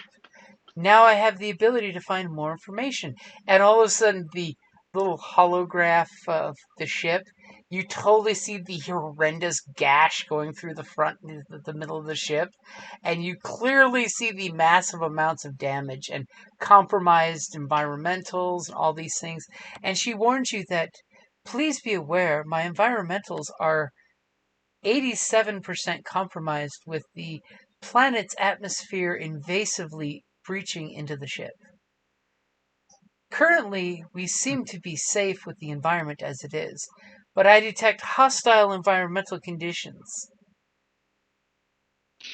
As you guys are like, yeah, it's a day that ends in Y in this shit world. Cybele will concur, and Cybele will start just listing off normal dangers of the planet. Ooh. That's not really. let's tell that to the survivors, Cybele. As the ship thanks Cybele you sees and why we can't also inform the AI. Because do you have all day? Cybele does. Okay. As Well then, the AI does also give you a basic weather report that there is a storm coming in the next 6 hours. And let's it's see like if we of can get some hurricane of these people. force. Maybe we can get the survivors out of here by then. Okay, so we screen swiped you guys getting to the first cryopod. Somebody rubs their hand on the window there, and you see a woman of like 20 to 25 years old. She's got a thick biogel coating on her that's got a rim of frost on it. And you can see the pods that are here are cookie cutter pods, but they actually, each one does in fact have like an auto dock built into it. Most of them you've noticed they have ran out of materials. They'll be like, there's this list of, you see a little red blinking light saying warning, ran out of blah, blah, blah. Because it wasn't intended to be used for this long, so basically ran out of nutrients for some people, ran out for oxygen for other people. Some you just see that there's a crack in the case, and it's just a skeleton in there with ooze coming out. The biomass. Yeesh. Yeah. And somebody with mechanics. Give me a mechanics check. I got it. Anybody want to assist me? I will. Okay, cool. I'll turn that blue into 1 advantage, 1 assist. Okay, and I'm adding a black because you guys are hurrying to get to your goal and not stop and meander. Okay, and then let's see.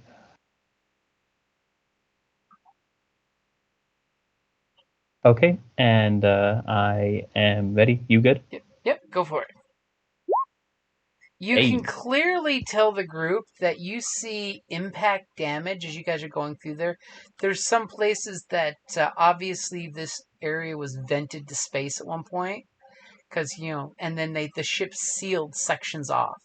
So you're definitely getting an idea as you guys are going through the ship during your little montage that this ship was getting peppered with shit in orbit for 100 years of little micro bits shooting through the ship, and the ship was basically doing its best to seal things up as it could. On the plus side, the cryo bay is the pods are airtight, so if it gets vented to space, it's no big deal. But you're noticing, in some of them, oh look, there's a hole the size of a person's torso with a robot wedged in it, because the robot wedged itself into the hole and welded itself into the hole. This place is getting creepier and creepier. And you guys followed the emergency procedures? I believe that we should do so. Yeah. Let's follow the emergency procedure to wake this person up. Now, as we are as we're doing so, she's obviously alive. So what I want to do is use my empathy to kind of gently, gently bring her awake, but in a very calming sort of way. Interesting. Okay, with your empathy, you definitely get she's having a conversation in her head, and you get the idea that she basically is plugged into a VR for her brain to keep stimulated. Yes, there's totally a ship-wide VR. Unfortunately, lots of people have left the VR. While you're doing that and trying to bring her out to help her come out of it, which is definitely going to give a blue dice to whoever's doing the actual sequence. So since she's asleep, I don't know if there's any kind of resistance to it or anything. No, she basically, when you start sending her the voice in her little cybernetic MMORPG, she's just like, "Who is that?" And she'll follow the voice in a classic 40s black and white noir movie, and she follows the voice. "I'm coming, Auntie M. I'm coming." So yeah, I'll kind of combine the empathy with talking to her, start to talk to her a little bit, talk her through what's happening very calmly and gently. We're waking you up now, blah blah blah. And someone give me a medicine check. You got an upgrade thanks to the directions, and a blue dice thanks to your telepath doing his telepath shtick. Okay, I will take that blue dice and make it into a success and advantage. Okay, then I'll disappear that blue dice. Cool. Ready? Yep. Hoo! Holy shit! As your friend there's touching his temple and he's touching the side of her tank, and she starts to move and stir as you initiate the wake up process. The auto dock does its thing and gives her, pulls out her nutrient tubes as you hear her gasp as there's this big chunk of energy, shot into almost like a chest compression, but more of a to help the atrophied muscles you see, because she's very thin. Her muscles are very atrophied. And immediately her eyes flutter open, and she looks at the group gathered around her tube and says, which one of you is Thorn?" Cybele points to Thorn. And I'm gonna keep kind of like radiating feelings of like calm and and safety. As she looks and says, "Did we make it to Europa?" I'm afraid not. Things didn't go as planned. And then we have a Here, I'm gonna take out some like ration bar and give it to her. Here, you need to eat this. You've been in stasis for a long time. We're going to have to be moving around a bit. We need you to keep your strength. and she just looks at you with big eyes. Your voice is very soothing to her after you help coax her out of her dream. As immediately, we get this montage of the camera swipes and there's like 6 people gathered up, all in the little mylar blankets, wiping the goop that's in the pod off of them, and they're all eating and sipping from little Capri Sun packets that were packed away for rehydration. What do you tell the group as they're all looking around at you guys that look weird in your Mad Max style dusters and goggles? Well, the way I kind of wanted to do it was have her come out first, explain it all to her, just okay. all of it to her, and keep and like kind of feed the information a little bit into her mentally with the empathy as well.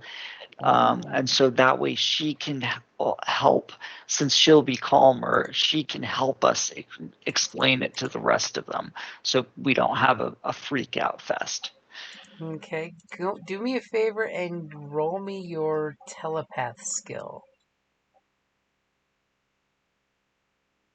Okie dokie. Is this more for the talking or more for the feeling? More for the talking. Basically, Okay. the data dump to see how well she takes it. Yeah, and I'm combining it with words as well, like out loud. Yeah. Just trying to give her a good, thorough idea of what happened, because it's a lot to catch up on. Let me see You go here. to sleep on a ship in space, and you wake up on Mad Max's backyard. Okay, so Oh, yeah. as long as she's not resisting it, it should just be an easy roll. Okay, and I got a black dice because she's confused. Oh yeah, James, just before we forget, I just wanted to use those to advantage to help me on my next medicine check for waking up somebody. Okay. Oh, I was just gonna give you, after you did it successfully once, you figured out how to use the pods. Okay, then yeah, I'll take that. At least until the last pod. Understood. Dun dun dun dun dun. Okay, telepathy. Okay, she basically is taking it like a champ. Like, this was one of the possibilities. It was a small possibility that we'd end up on Apocalypse World. But I've watched that vid. I understand what you're saying. Bad things happened. Hopefully some of our family members at least survived. And her big thing was how many ships didn't make it is what gets her really upset. She has a little crying fit in her little montage where she grabs you and goes, that means my fiance's died of old age at the very least. He was on another ship. Cybo gives sorry. their sympathies. And as you guys are going through this, you seem to notice a few more of the service drones on the ship walking around and doing things. They seem to be doing plannings and plottings of their own. And a couple of video screens pop up, and it's the ship's AI asking if there's any assistance it can provide you. Cyber reports that currently we are fine. Totally, when you've got a half dozen of the survivors out, it's one of the drones that comes over and drops the box of Capri Sun water packs for you guys to hydrate. Hydration is key in recuperating from cryostasis of excessive term. Thank you. Very considerate. She's so helpful. As she So, does ask if she should turn attempt to establish more reliable environmental conditions, i.e. turn the heater on? Or should she just The bring in heater? hot air from outside? Yeah, the ship's Yeah, cold. really, It's been in space. Some parts of the ship are actually frigid for you guys. It's great. You could you could just open a window. So here's the thing. Like I'm gonna kind of use my take charge voice with this group. I'm gonna say like, look, you guys have been through a really horrible ordeal here. Your ship is kind of crashed in the middle of a wasteland. There's very, very little chance that it's going to be flying again anytime soon. I think the best thing is going to be for us to get you guys loaded up. It might be a tight squeeze, and then bring you to the Petra, the settlement, for safety. Okay, so is this going to be a coercion or leadership check? Leadership, and Okay, I'm I was giving you a hoping to use blue those and an upgrade. two And you want advantage for a blue. Okay, so two Okay. blue and an upgrade. Because you And are those the are- one waking them up. They're yeah. going to be listening to you. It only makes sense. But there may be one or two dissenters in the group. I just want to make. Oh darn it! You beat me to it. I was waiting to see I if you literally. do it. This will be I was interesting. scrolling up. Sniggly's like, these people aren't going to last 5 minutes in Petra.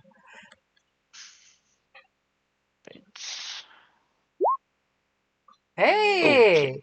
So immediately these folks, they're just like, they're exhausted, they're tired, their muscles, I mean, you can see their muscles are almost gone. I mean, all of them, you figure their physical stats are like ones right now until they get into physical therapy.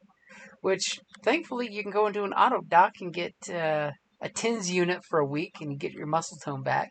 But nobody did the startup process to do that originally.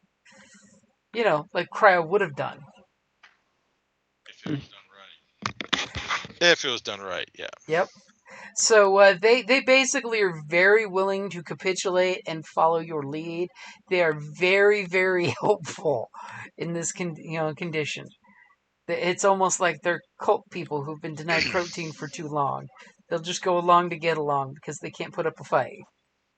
And are we still like short of Sandstorm? Sandstorm hasn't hit yet. You still have you think maybe 2 to 3 hours. You can ask the AI. I'm pretty sure the AI can give you to the minute timetable. Sure, why not? And then,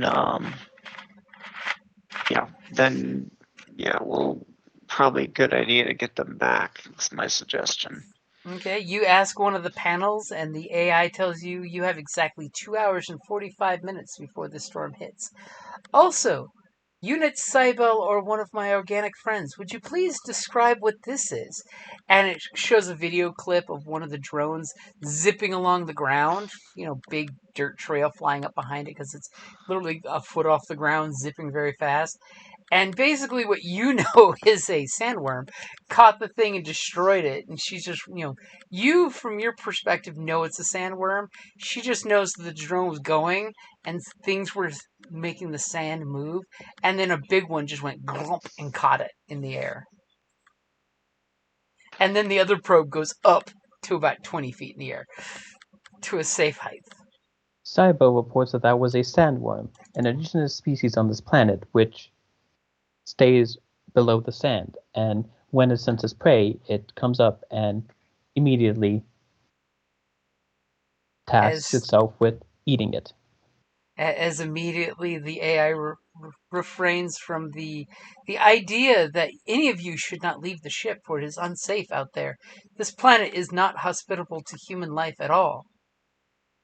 Cyber reports that it has been over 100 years since multiple colonies have been made on this planet, and survival has happened. Unit Cybele, please provide the survival rate and percentage of human life on this planet. Would I know that? You know the fact that for 100 years the planet still only has a population of like 6,000 sentients, and that includes SOs. The current population of the planet is 6,000, including what you would call artificial intelligence, although on this planet they are more than artificial.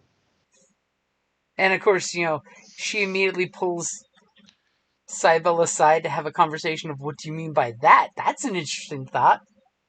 Cyber would be like, Oh, well, you guys it seems- basically, you do that off camera, because we don't have enough time to really get into that. But basically, the two of them have a conversation. Cybele knows for a fact after this conversation, this AI is not just a ship's AI. Most of them are very dry, very poignant, very to the point. This AI is definitely screaming to you that it's got ESO-like mentalities. Which would be I kind of know, terrifying if the ship's whole entire AI had a personality, because who knows what it could do. Oh, you said terrible? I thought that was great. It could be great, and it could be From terrible. a certain point of view.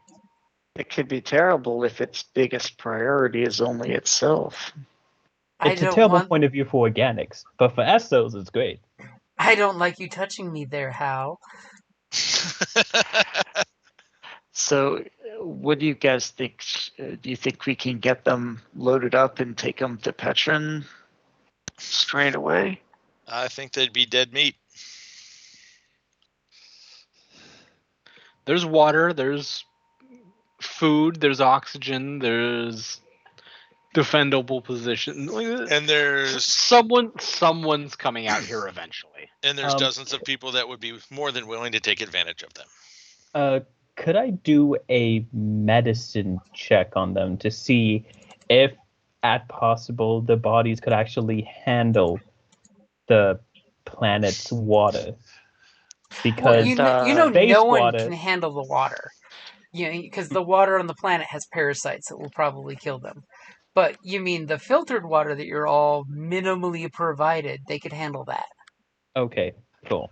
And there would probably be a cycle of them getting sick because pathogens evolve and change. But you're pretty sure if you got them to, like, Petra, they could totally be given the inoculations needed to not worry about any diseases and stuff. Hell, if you got them over to one of the other locations like Valkyrie Rock, they would be absolutely fine because Valkyrie Rock has the best medicine on this entire planet. Yeah, well, Valkyrie Rock is most likely where they would actually probably feel at home. TBH. Oh, well, maybe that's where we... Remember, these are humans. Valkyrie Rock has blue-tailed people with horns. Oh, yeah. That is true, but I was just saying on more of the science aspect. Mm-hmm. And I wasn't thinking we just dump them at Petra. I was going to, take them into the, into get them set up with, the firewall and have them... Yeah, I mean, the higher-ups would want to be able to talk to them and... Yeah, you know for a fact that the council would want to speak with them because you never know what knowledge these people have. Yeah, I wasn't just going to dump them in some Fleabag motel somewhere. Do you guys go to get the other half of the survivors? Because this is only half of them. Yes. Okay, so you guys leaving these guys alone? I mean, Nope. one of the drones will totally give them assistance, help them with walking, brings out some little hover chairs that still have power, which you guys totally look at one of these hover wheelchairs and you're just like, that technology exists? We don't have that on the planet. We're taking those chairs. No, we don't even have wheelchairs. We're taking everything. You guys unfortunately put people in hoists. Yeah. I was gonna, if we have the hover wheelchairs, we maybe don't need to take everybody along, but at least the first woman that took everything like a champ just to help the process the second time through. I would also like to talk to my team quickly. Okay, so you have a sidebar while the people are drinking and eating, just out of earshot of the ship, hopefully, and the crew. Yep. Okay, sidebar. Cybo would like to report something to all of you. Uh, Yeah. Cybel has deemed that the ship has become like an ESO and does not.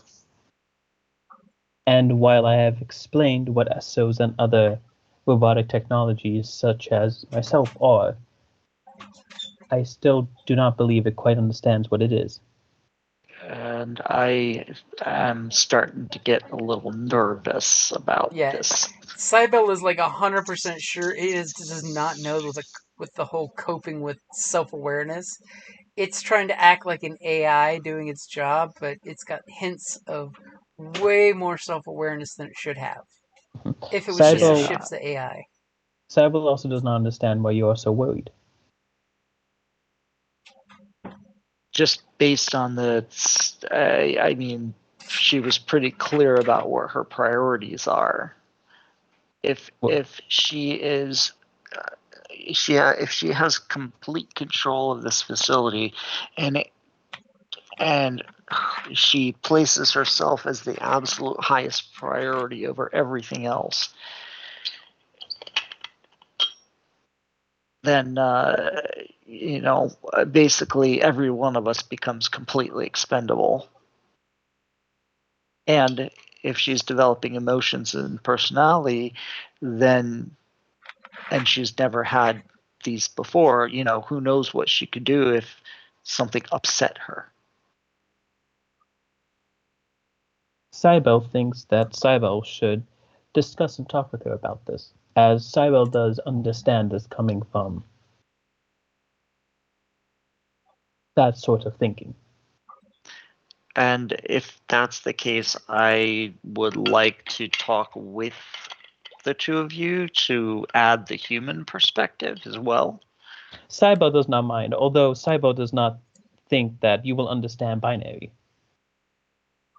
I'm sure it would be too much to translate for me. Have a printout or a readout or something I can follow along.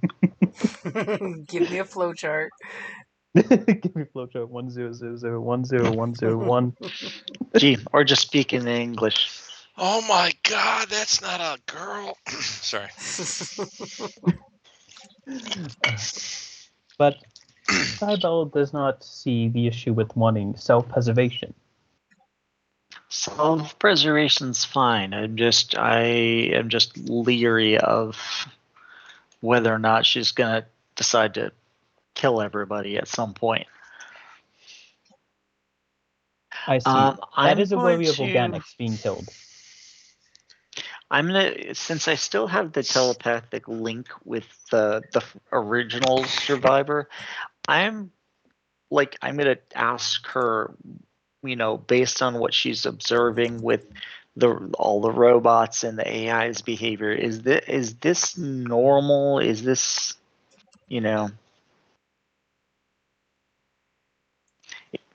And she just tells you, I don't know. We were brought up to the ship back on Earth and put in the pods. We didn't really interact with the ship or its drones. We knew that Captain Carter was supposed to be the first face we saw, and I can only imagine without him here that he didn't make it just like most of the people.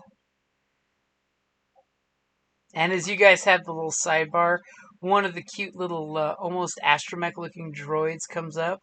It looks more like if you've seen Andor, the cool little red one that helps his mom, comes over and has a little printout in its little clippy claws that it hands to Cybele.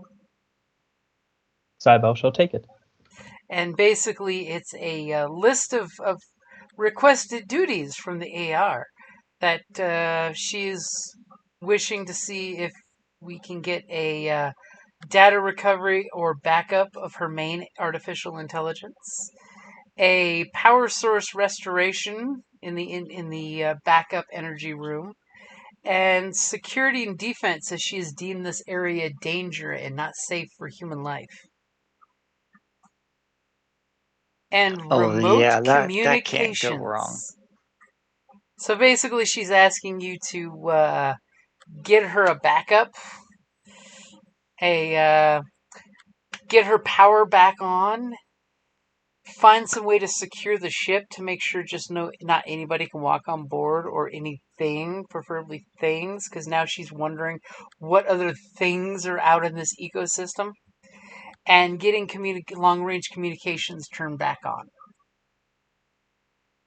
Which you're pretty sure from what you saw that the comm tower was heavily damaged, but might be salvageable. If somebody wants to climb up, a couple 100 feet above ground level and work on it up there on the roof.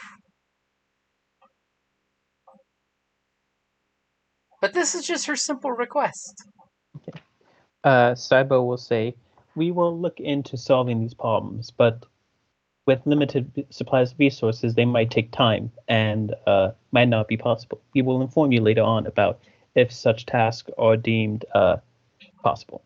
And the little drone goes puddling back to its work. And then after that, I want to walk up to the people and Cybele has a request.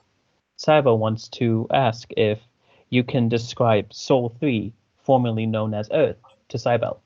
Aww. And then we have this montage of all these people describing Earth in its horrible, smoggy nastiness, but they're saying it with such endearingness and love that the brown planet that is Sol 3, they all have loving pings about it. And then, of course, they show you some pictures that they had from back at home, and the fact that they had pictures of what the new colony was going to be like. A planet free of smog and congestion. They describe to you that Earth has 30 billion humans living on it at the time they left.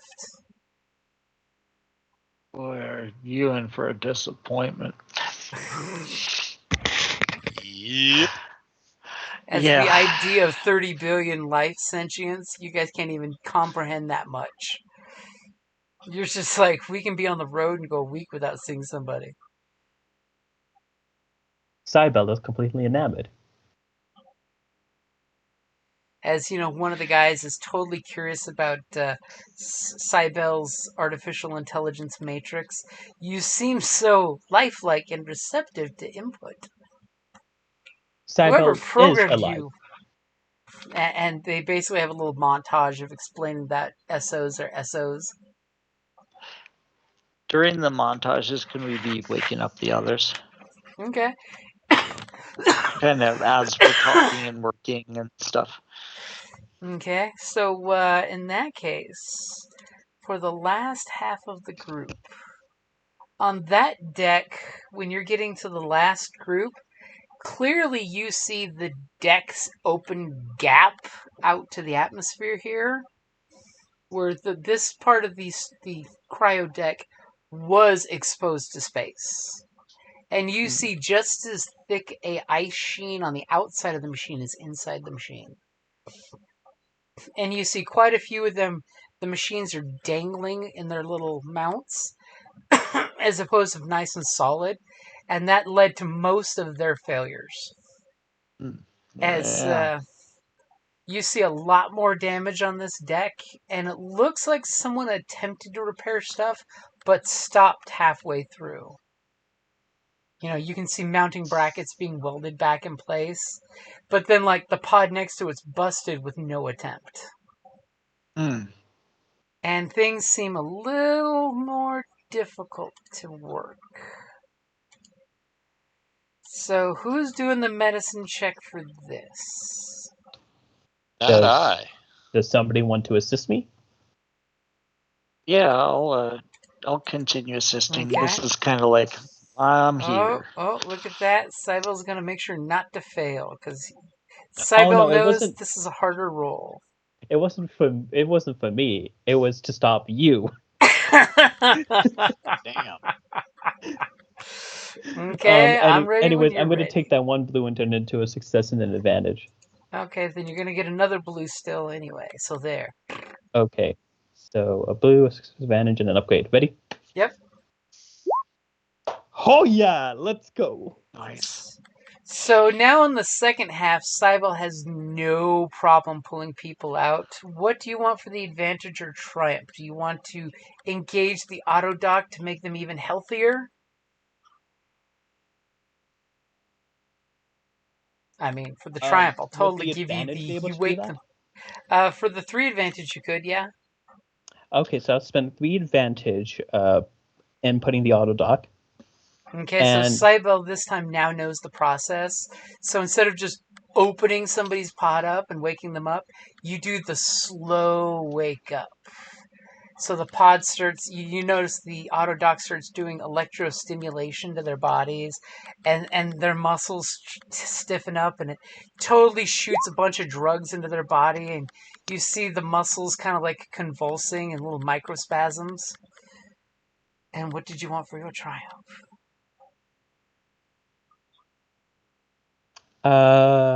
Ooh. And Thorn had a good suggestion for your triumph. You could totally get those people down below back in their pods to do the same thing now. Well, I guess for triumph, yeah, sure, I'll do that. More Okay, healthy so during people. the montage, Cybele has figured out how to get them back in their pods to just get their quick physical therapy session. You're like, now that we've done it with the proper startup and not the jumpstart startup, let's see how things go. So by the end of the montage, you guys have realized that the ship is now a hum of activity. She warns you that you've got like an hour and a half before the storm hits. It's coming from a northeasterly direction heading southwesterly. So, if you want to hit the storm during the road, you can. She does advise that there is a section of the ship you could pull your vehicle into if you want to shelter out of the storm, depending on if the storm will pass quickly or not. She unfortunately does not have sufficient data to advise how long the storm will last. She, tee-hee-hee, thinks the storm will pass in a few hours. Oh, silly her. As you guys can correct her if you wish, but she Cybele shall unfortunately do so. does not have data of, what do you mean you can have a month of hurricane force cutting winds? That makes no sense. Cybele reports that this has been occurring since Cybele's making, which has been over 20 years.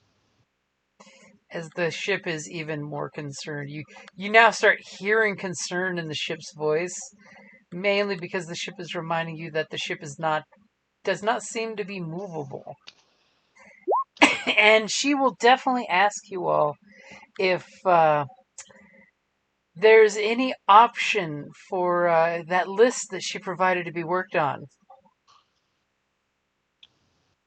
Okay, so let's see. Now that we feed the people, so what was the first thing on the list? As you totally pull up the plastic sheet of, she would like you to get data recovery and see if you can get her backups. She wants her AI to be 100%, basically. First priority. Because it makes total sense. If she's 100%, think how much more she can do. Yeah, makes sense to me. Getting the comm tower up would be a good idea because we're going to need to communicate with people at some point. Well, the issue with that is there's a storm currently coming in, and that's a few hundred feet up in the air. Nobody wants to be up there during a storm. I kind Right, of don't. I just mean like that's something that we should probably put on the high priority list because we can't just sit here twiddling our thumbs until the end of time. That is true, but we can't do that while there's a storm currently hitting us. Yeah, we could do that. But I think honestly going for the backup first would be fine, especially since there's a storm coming in, and then after that we can try to take care of other stuff. And then once the storm dies down, we can then get up communications again. Because possibly we could get it to communicate with the other half of the ship. Just a little hope. And what Cybele gets the idea from, by backup, is the other half of the ship, by the way. Sorry. That is true, the other half of the ship. So then, So the question is, are you guys going to grab the survivors and run? Or are you guys going to camp out? Or are you guys going to try to make it to the other half of the ship and see about taking shelter there before the storm hits? My vote is to get the people back someplace safe. That's my suggestion. Well, they're the safest with us, I think. Because currently, I would consider them to like infants at this point. They know nothing about anything really. So Well, at least not about this planet. yeah. So, and this planet is not forgiving. This planet will take you out in a heartbeat. To misquote Fallout, people don't never change.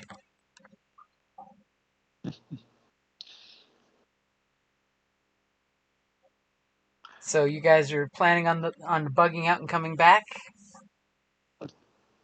It sounds like Cybele at least wasn't crazy about that idea. I'm not sure what obviously we want to work on getting as much of this salvage as possible, but I don't know, to what extent can we even scratch the surface on this thing, just the group of us. Now remember, you guys do know scavengers Something back tells me. in Petra.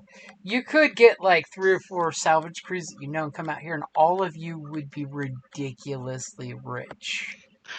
But I have a suspicion that the AI is not going to let us just, start pulling parts off to sell. Also, if we go back and come back, we will no longer be the only ones here. Well, it's only a matter of time before somebody else shows up here anyway. Yeah. Then it's going to be the vultures. If we can communicate back, we can at least or either go or come back or communicate with somebody to come reinforce us. At least that way we get friendlies here instead of whoever. Ooh, that's a good tactic. So maybe the answer to that, we can stay here for the time being, and once the storm passes, use the comm tower to get some allies to come up and help us out with this. I'm honestly good with that, and I think while the storm is up, you and me could try to talk to the AI about being alive per se. Yeah. Number 5 is alive. So the transition from basically just a construct to essentially a fully functioning person.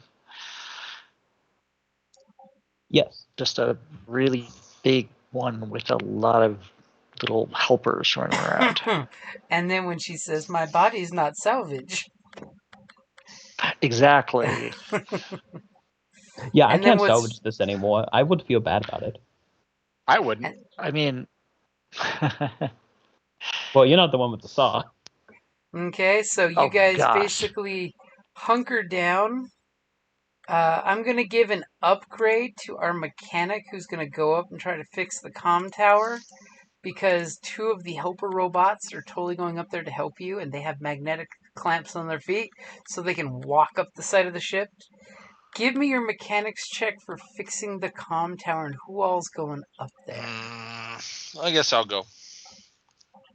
You got this. Just who's going up there? Don't fall off. Who's going up there to fix it? Or do we need to use it to talk to people, or can we do that from somewhere in the ship? It needs to be fixed to do that. Yeah. Right, but you can do it from inside the ship once it is once fixed, right? the comm tower's fixed, you can do it from inside the ship. Okay. And is the girl willing to maintain the link with me? She is willing to maintain the link with you, you sicko. Okay, because we can talk. Well, she can talk to me without anybody else hearing if she wants to. Bow chicka wow wow. Talk. You're her desert wasteland prince that saved her. Oh, yay. As you know, some of the projects you notice the ship is doing, she's turning off life support to pods that have corpses in them, but she is turning the refrigeration up to freeze said corpses, because she lets you guys totally know that the protein could become useful for future projects. Don't like that. The biomass Soy. could be utilized to produce methane if necessary, as well as biological nutrients. Still don't like that. You do find out 2 of the people on board have skills of farming and totally teach you guys about the edible shit on the hydroponics garden and the nursery for growing new things, as they're like turning on the nursery so it starts growing new plants as opposed to just, doing its thing. And Sniggly went for an upgrade, I saw. Go for it. If I'm going out there, I'm gonna fix the damn thing. Sniggly's not going to let me flip a dark side and fall off. Okay, so, after not too much work, you and the robots get the communications tower working, where you can totally communicate with Valkyrie Rock and Petra. How cryptic are you in your conversations? Valkyrie Rock might be there. Why don't we call Because the Jahaman? people there. Get your head out of Jahama's butt for 5 minutes, and let's. If we call Valkyrie Rock, the gnomes there would be the most likely to know how to deal with the repairs and stuff on the ship. Jahamid is just gonna try to hawk the parts.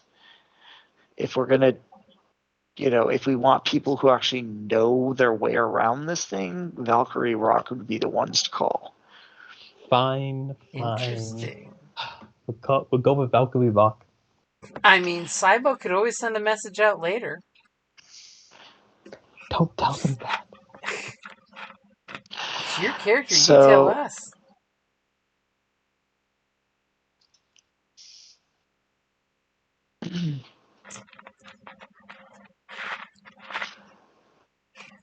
So we'll see if I can get into contact with Valkyrie Rock. Okay, you guys easily connect with Valkyrie Rock, and they will send some of their people if you give them the coordinates. Yeah, I just basically what I'm saying is that there's been crash. I'm not going to go into detail. Basically, there's been a crash. There's some original technology. We thought that you might be able to send a small crew out to evaluate and help out with it. Cybo would Just like you something to simple. Cybo also like you to report that currently the ship's AI is now an SO. Now, one question I got to throw out to Cybel is, do you send a message out to your caravan of Essos? Ooh, good question. If I can get in contact, can I? Yeah, with the communications tower, you could definitely get in contact. Finally, after so long. I mean, and the other thing. Oh, sorry. Go ahead. I was going to say, a caravan of Essos and an artificially intelligent ship, there might be a thing there. Yeah, I'll send out a message to Omega 3 with the location and everything. Okay. And I will also send a message to the wall. Oh, also, I would like to also ask Omega 3 if my parental units are currently still active. They are active and happy, and their servos miss you and ache horribly for your separation.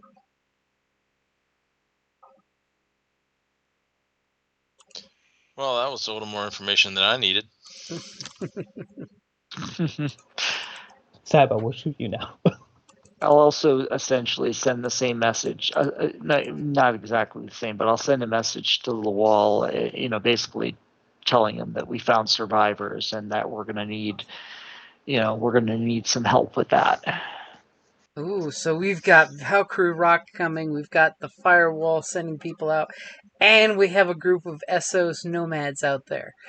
So, let's roll a d6. Because 2 groups will make it out there. One of the groups did not make it. So 1 and 2 is Valkyrie Rock. 3 and 4 is the Firebrand, and 5 and 6 is the Essos Caravan. And this is who didn't make it? This is who did Or make did it. make it? So, Okay, so the Valkyrie Firewall Rock makes had it. some issues. They must have gotten lost. But let's see. That was... Wait, what? So apparently, montage style, what happens is you guys send all your conversations out. For some reason, only groups from Petra show up from the firewall. I rolled them twice in a row, which tells me they probably interceded and stopped the other groups from coming in some way, shape, or fashion. Do you guys accept when the firewall pulls up outside your new home saying, "Hey y'all, what do you guys do?" That's you. This is a group decision. This is a group answer. Well, they show up and I, of course I, say, hello, thanks for coming. Cybo would like to ascertain as to your purpose with the ship and these people. We're here to secure the resources and take them back to Petra. When I called them, I was just talking mainly about survivors. I wasn't really like... That doesn't matter. Firewall is only the good guys in your mind. Oh, well. More resources for the firewall? Yes, please. Cops. We'll take care of the people. We have rescue and recovery vehicles that show up with us.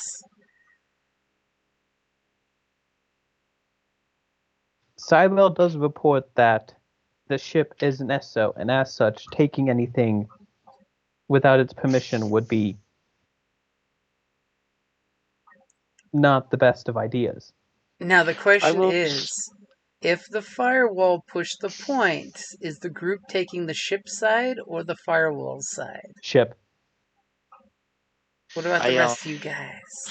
I want to clarify with the firewall that as the team that I am with are the finders and the initial rescuers, obviously we have a certain amount of claim to what happens here. It's whether, depending on, how things go for moving forward, but as the finders and initial rescuers on the site. Okay, do me a favor. Give me a leadership or coercion to see how well you can take charge of the situation versus the guy that... Oh, good time to use that. Versus the guy that was sent out to take care of the situation. Bring you guys back. Bring the rescuers. They totally will give you guys your salvage rights. But you understand, for the community, some things have to be just brought back. Period. Nuclear generator, yes, please. Even if it's just a baby backup. Basically, I want, the biggest thing I'm trying to get here is that everybody plays nice. Nobody tries to do anything too crazy. Nobody does any white colonialism bullshit. Yeah, let me see something real quick, because I may be able to do it. He's pulling out all the stops, especially since it's his faction and he called them.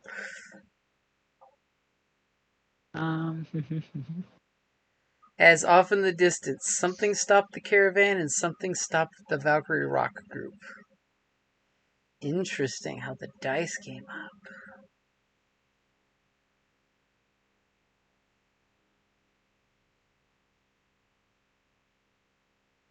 As we're having this montage. And during the montage, did you guys get the backup memory for the AI? I would have liked to. Okay, you totally find out, by the way, the AI in the ass end of the ship is cranky because it doesn't like the fact that it has a young, sillier copy of itself. And it is also aware. And it sees itself as the mother to the other one, and you realize the two should not be in the same ship. Is the pool ready, Jim? The pool is ready. Here we go. Oh God. Quick question though. Since I'm still have the link with Ariara, I think that was her name. Uh-huh. She can essentially assist me because she's kind of representing the survivors. She can kind of help me navigate the situation a little bit with them. I'll give you a blue with your weird relationship with this 25-year-old girl who's one of the youngest of the survivors. Go for it. Did you put the blue in or shall I? I got the blue in there for you. And the upgrade? And the upgrade. Yes. Here we go. Versus the general that shows up. Oh, crap. So you succeed at getting them to, hey guys, be cool. Be cool. You succeeded. And in a little bit of montage, since we don't really have the time to play it out, totally raiders show up on site and the firewall and the ship and you guys all fight together to protect the ship. Eventually, Valkyrie Rocks people get there without getting shit from the firewall. Because, yes, by the way, the firewall apparently gave them shit and stopped their progress. And then the Essos caravan shows up in the middle of the raid by the bad guys. And we have a battle of the 5 armies where you guys basically use the AI of both halves of the ship. Because the ass end of the ship, she is a bitch. And she sees herself as the only AI, and you should bring her AI to take over the other AI and put that one back into a subroutine, which that's up to you guys how that plays out. But the younger AI is so super cooler and sexier for Cybo. Yeah, so basically playing nice is the biggest thing I'm trying to go with. And then the 3 advantages, just to get like the 3 advantages for our group personally to not have to take a bunch of crap. And since you have 3 good guy groups fighting against 1 bad guy group, let's see with 1 dice roll how well everything ends up.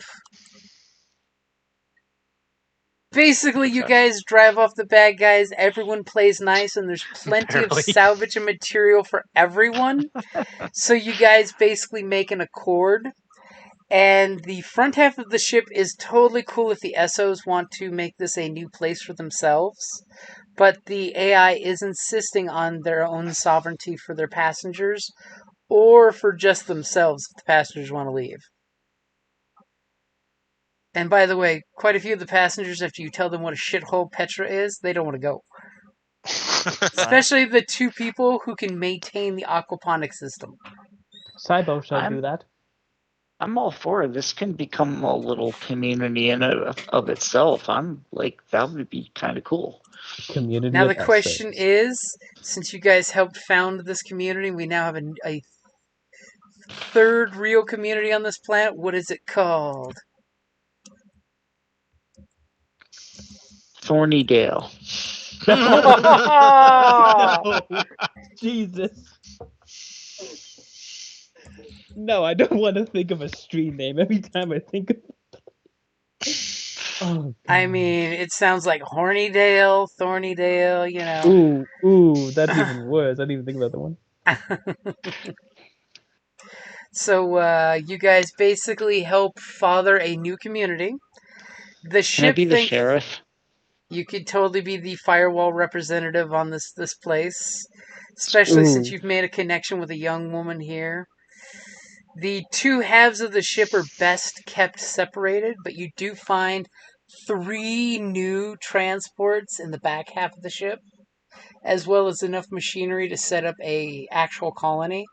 So there's lots of prefab buildings and things that sadly should not be put out in the open desert here, but could be used to make reinforcing shields to the outside of the ships. And, you know, hundreds and hundreds of feet of cable connecting the 2 ships, power supply together so they both share power, but not artificial intelligences. This is like the Butter Battle book. As you have with this AI. crotchety grandma AI and the sweet young AI that's discovering the world.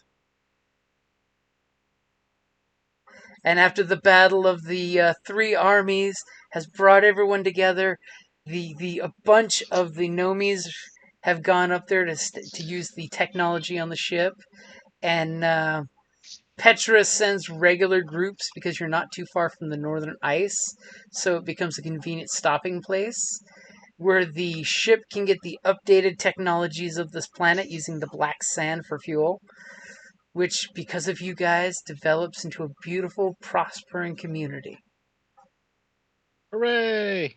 Cool. And you guys Yay. become the founding fathers of the community. And rich is fucking sin. Because think about it, just one salvage run from this ship, you guys are Yeah. made. And on the plus side, the AI will probably not notice y'all taking some stuff in salvage, but doesn't want anyone else doing it. Better yet, when it's we're going to take these people for medical attention. Here's food and supplies for a 3-month trip, because I judged with this horrible death planet, that's how long it'll take to get there and back. And please take one of my probes. So the probe can get intel for her. I will agree to that. And the fact that we now have a comm tower in the north, you've now completed the communications across the planet. And you discovered that there's 2 more colonies out there that you didn't know about. Dang. Basically, there are 2 ships crashed in the ice. Well, I guess they've been having the opposite problem of us. Instead of dying of heat, dying of cold. They had the Snowpiercer problem. Man, Frostpunk. Develop those zygotes so we have protein. Oh, jeez. Don't worry, if you make them with no brains, it's not cannibalism, right? Questionable. Y'all are judgmental, not knowing what happened the first dozen years after the crash. So, any final thoughts on Salvage setting besides being fucking brutal as shit? I really liked it. Yeah, it's a good setting. It's okay. I found it okay. I do think, personally, I think that it's really hard on characters in the beginning. Oh yeah, it's a Yeah. beatdown. I mean, Like the first couple things, it's like, I mean, you actually kind of went easy on us with some of it. yeah, I cut back on a because, lot of those resilience checks because they were just I mean, too fucking brutal. Yeah, I looked at this stuff and it's like I said, you went easy and it was still brutal. It's like, I can't even imagine if you actually like followed all the different procedures, how anybody would survive at all. You salvage at night. Yeah. Like, there's do a reason everything I in never the left the car, dark. and it wasn't safety. I can handle myself. The fact that you could pass out and die just from being out for an hour in the weather. Yeah, because apparently humans in the future are wimps. I mean, because all those days were like a Tuesday in August here. It's really the sandstorms that would. Yeah. Oh Not yeah. the Yeah, heat. because like the thing is, part of the issue, right, was the fact of like every time we had to try to find a way, there's always a fucking sandstorm adding at least Yeah. 2 black dice. Yeah. You know, Yep. like see I right mean- now, it's I mean- 3 black dice, Yeah, and that's not even like I'm the eager to worst play the sandstorm you new- can get. I'm eager for the new Android campaign. I'm Get some looking forward to it. cyberpunk on. Yeah. Yeah, except for we have 3 natural humans. 4. Hey, Oh, you can always lose some body parts and get some mods. What's the issue with 4 natural humans? Nothing outside of the fact that we work for a company that does gene mods and cloning and stuff. Hey, Yeah. Well, then that's, Yeah, that but means it's we just humans cheat that run Kojima. the company. that's Yeah, the whole The point of the clones are the product, not the. Mhm. Not that's the ones whole that run point it. of Running Man was putting down product, Yeah. and then the conspiracy of Were they humans? Were they synths? Yeah, but honestly, I thought this was really good setting. My only issue with it is the fact that we didn't get to play more of it. Yeah. Yeah. It was a rough year for everybody. Yeah. And only once did I get to drop acid rain on you guys. That's still more times than I particularly want. Honestly, it would have been interesting. Speaking of games we've barely gotten to play, are you guys free tomorrow? Yep. Yeah. No. Very cool. Because I just got a notice that they're going to try to pave at the airport tomorrow. And it takes them 10 hours to do half of what they claim they're going to try to do tomorrow. 3 times the amount of time to do half as much work. Yes. No, it's just, well, the plant keeps breaking down because it's this really special shit. And it's really hard on the plant. So. Yeah. It's and this is a downgrade from what they originally wanted to do. What they originally wanted has never actually been used on anything in the country. Oh dear. It's been like 3 test strips, like Florida, Nantucket, and Burbank, but nothing more than like a couple 100 tons. And yeah, which is not much. So yeah, but yeah, they're gonna try to put down 2,000 tons, and they couldn't even get 600 tons on Friday. So we'll see. Something tells me over the weekend they're working double shifts. They can't work weekends.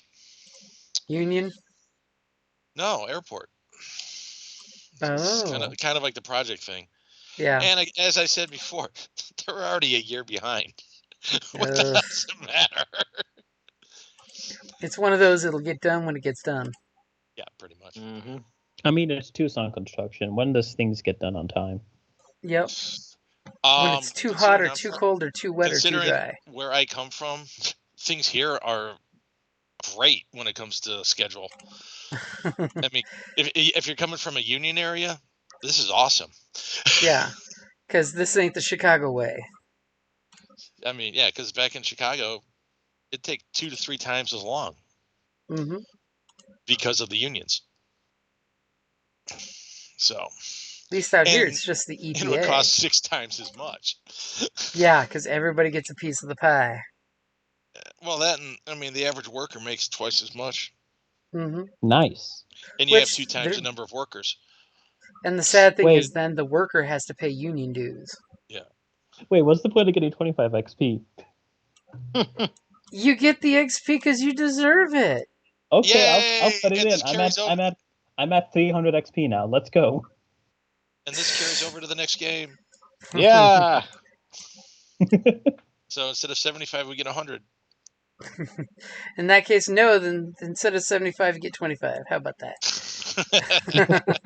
Wow, penalized for being. Greedy. Wait. So sorry. Question on that actually. So after we do character creation, can we then spend that XP or not? Yep. That's the point. Is make your character, shoot me a copy of what it looks like, and then spend the 75. Oh. Okay. So we have character progress. Yeah, no. What if I just do it all in one go for the experience? Yeah, that's what I did. Like, I know only the initial 120 from being human I can use on characteristics, but wait, what about the one you get from Favor? Can that also be used during character creation, or is that after? That's after. Yeah, it's before the end of character creation, but it's after you have the ability to make changes to characteristics. Yeah, you can't use Favor for characteristics. Okay, I see. So I just see. to tell you, all of my, I already said 120 went in the characteristics. So hey, that's the best way of doing it. Is to put your starting experience right into characteristics and then skills. Yeah. You know, any leftover goes into skills, and it's okay. And it's okay being, rank 1 or 2. No, I have 2s across the board except for the 5. Oh, Jesus. Honestly, because of I thought that Favor XP was part of the initial creation, so now I'm gonna have to take that out. I'm gonna probably have a 5 and then the rest 2s. Yep. Hey, whatever works. But hey, I will go pew pew really nicely, you know. Nah, 'cause So Wait. you're yeah, Wait, if I have 5, that means I can't use the dedication to up it anymore, right? No, You can- dedication can take it to 6. Dedication to 6, yeah. Oh, but I thought it said in the No, thing that Dedication says 6 as its maximum. Yeah, Which means that you can't dedication if you use like a cybernetic limb. yeah. Yeah, Because Oh, that's only paying for dedication it. can take it. oh, that's weird because the doc I was looking at says dedication. Each rank of dedication increases one of your characteristics by 1. This talent cannot increase a characteristic above 5. You cannot increase the same characteristic with dedication twice. It should say 6. Yeah, it should say 6, but you can't do it multiple times. Yeah, Which would be a it says 5. ridiculous It's amount of on the experience. Genesys that you sent. Like the Genesys handbook? No, it's the Genesys Talents Expanded. Oh, that's probably the old one, yeah. They didn't update it. But if you look in the Genesys base book, I think it says there you can go up to 6. Well, I don't have that, so okay.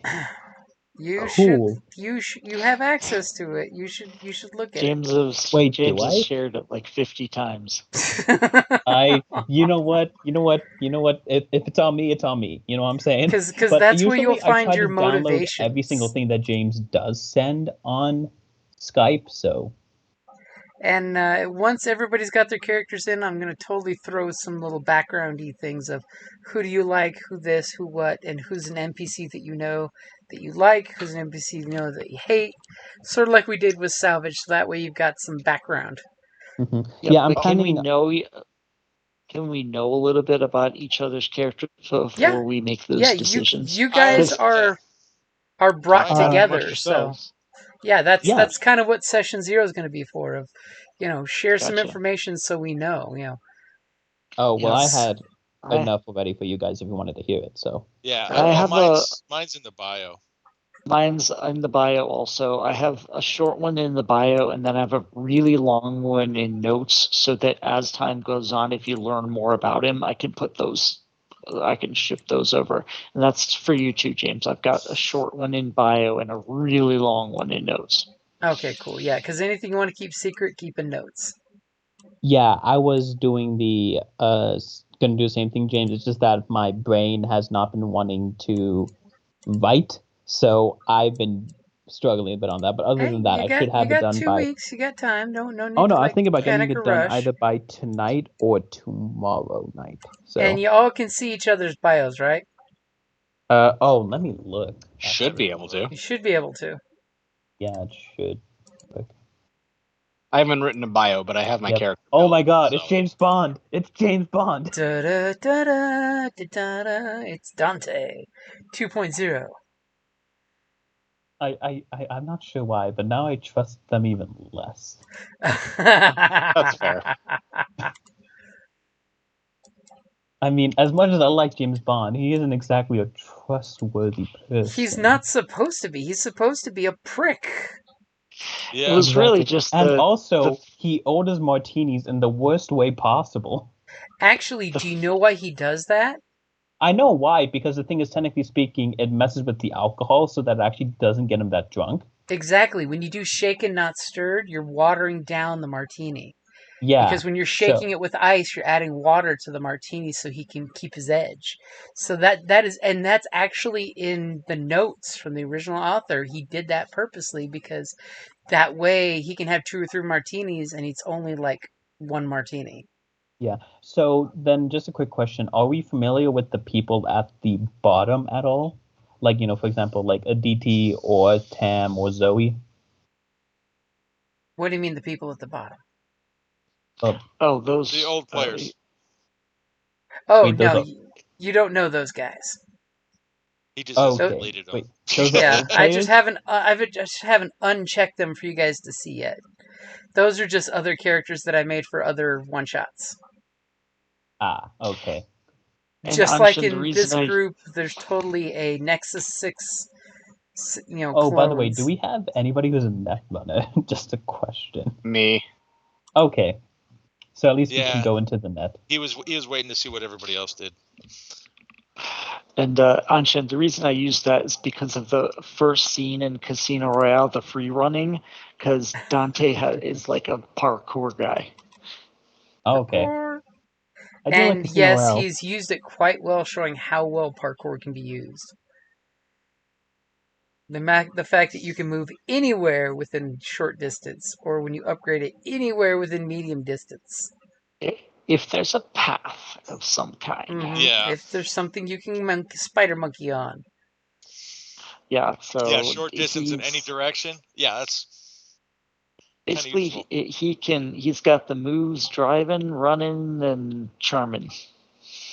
And in previous life, he had no problem jumping out of a car with everyone in the car. And in the very same maneuver, stepped out of a moving vehicle on top of an 8-story roof and knocked out a ninja.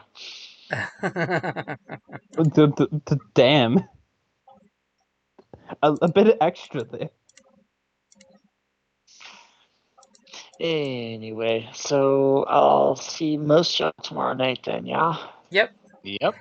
And yeah, if you guys can put pictures on your bios, I will make the minis for you. Yeah.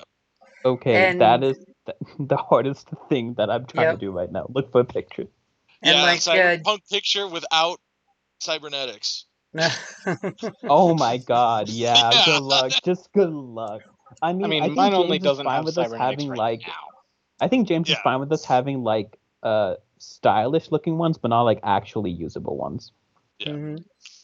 Well, and because, don't forget, in the cybernetics gear, if you buy cybernetics that are functional but not increasing your stats, it's half the price. So you can have a cybernetic arm that's equal to what you had for half the price of the one that they sell that gives you +1 to brawn or agility. So you could have for half price a cybernetic eye that's just good enough to be an eye, not enough to actually give you enhancements. Yeah.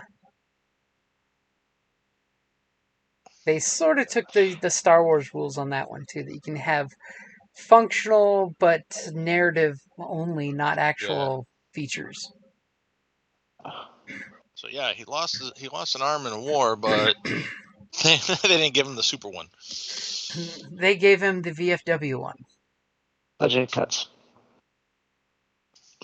All right, guys, I gotta head out. Good night, Joe. Thank you. All right, have a good night, guys. Adios. I gotta go grab me some dinner. See you later. See you tomorrow night. Later, guys. Yep, see ya. Bye.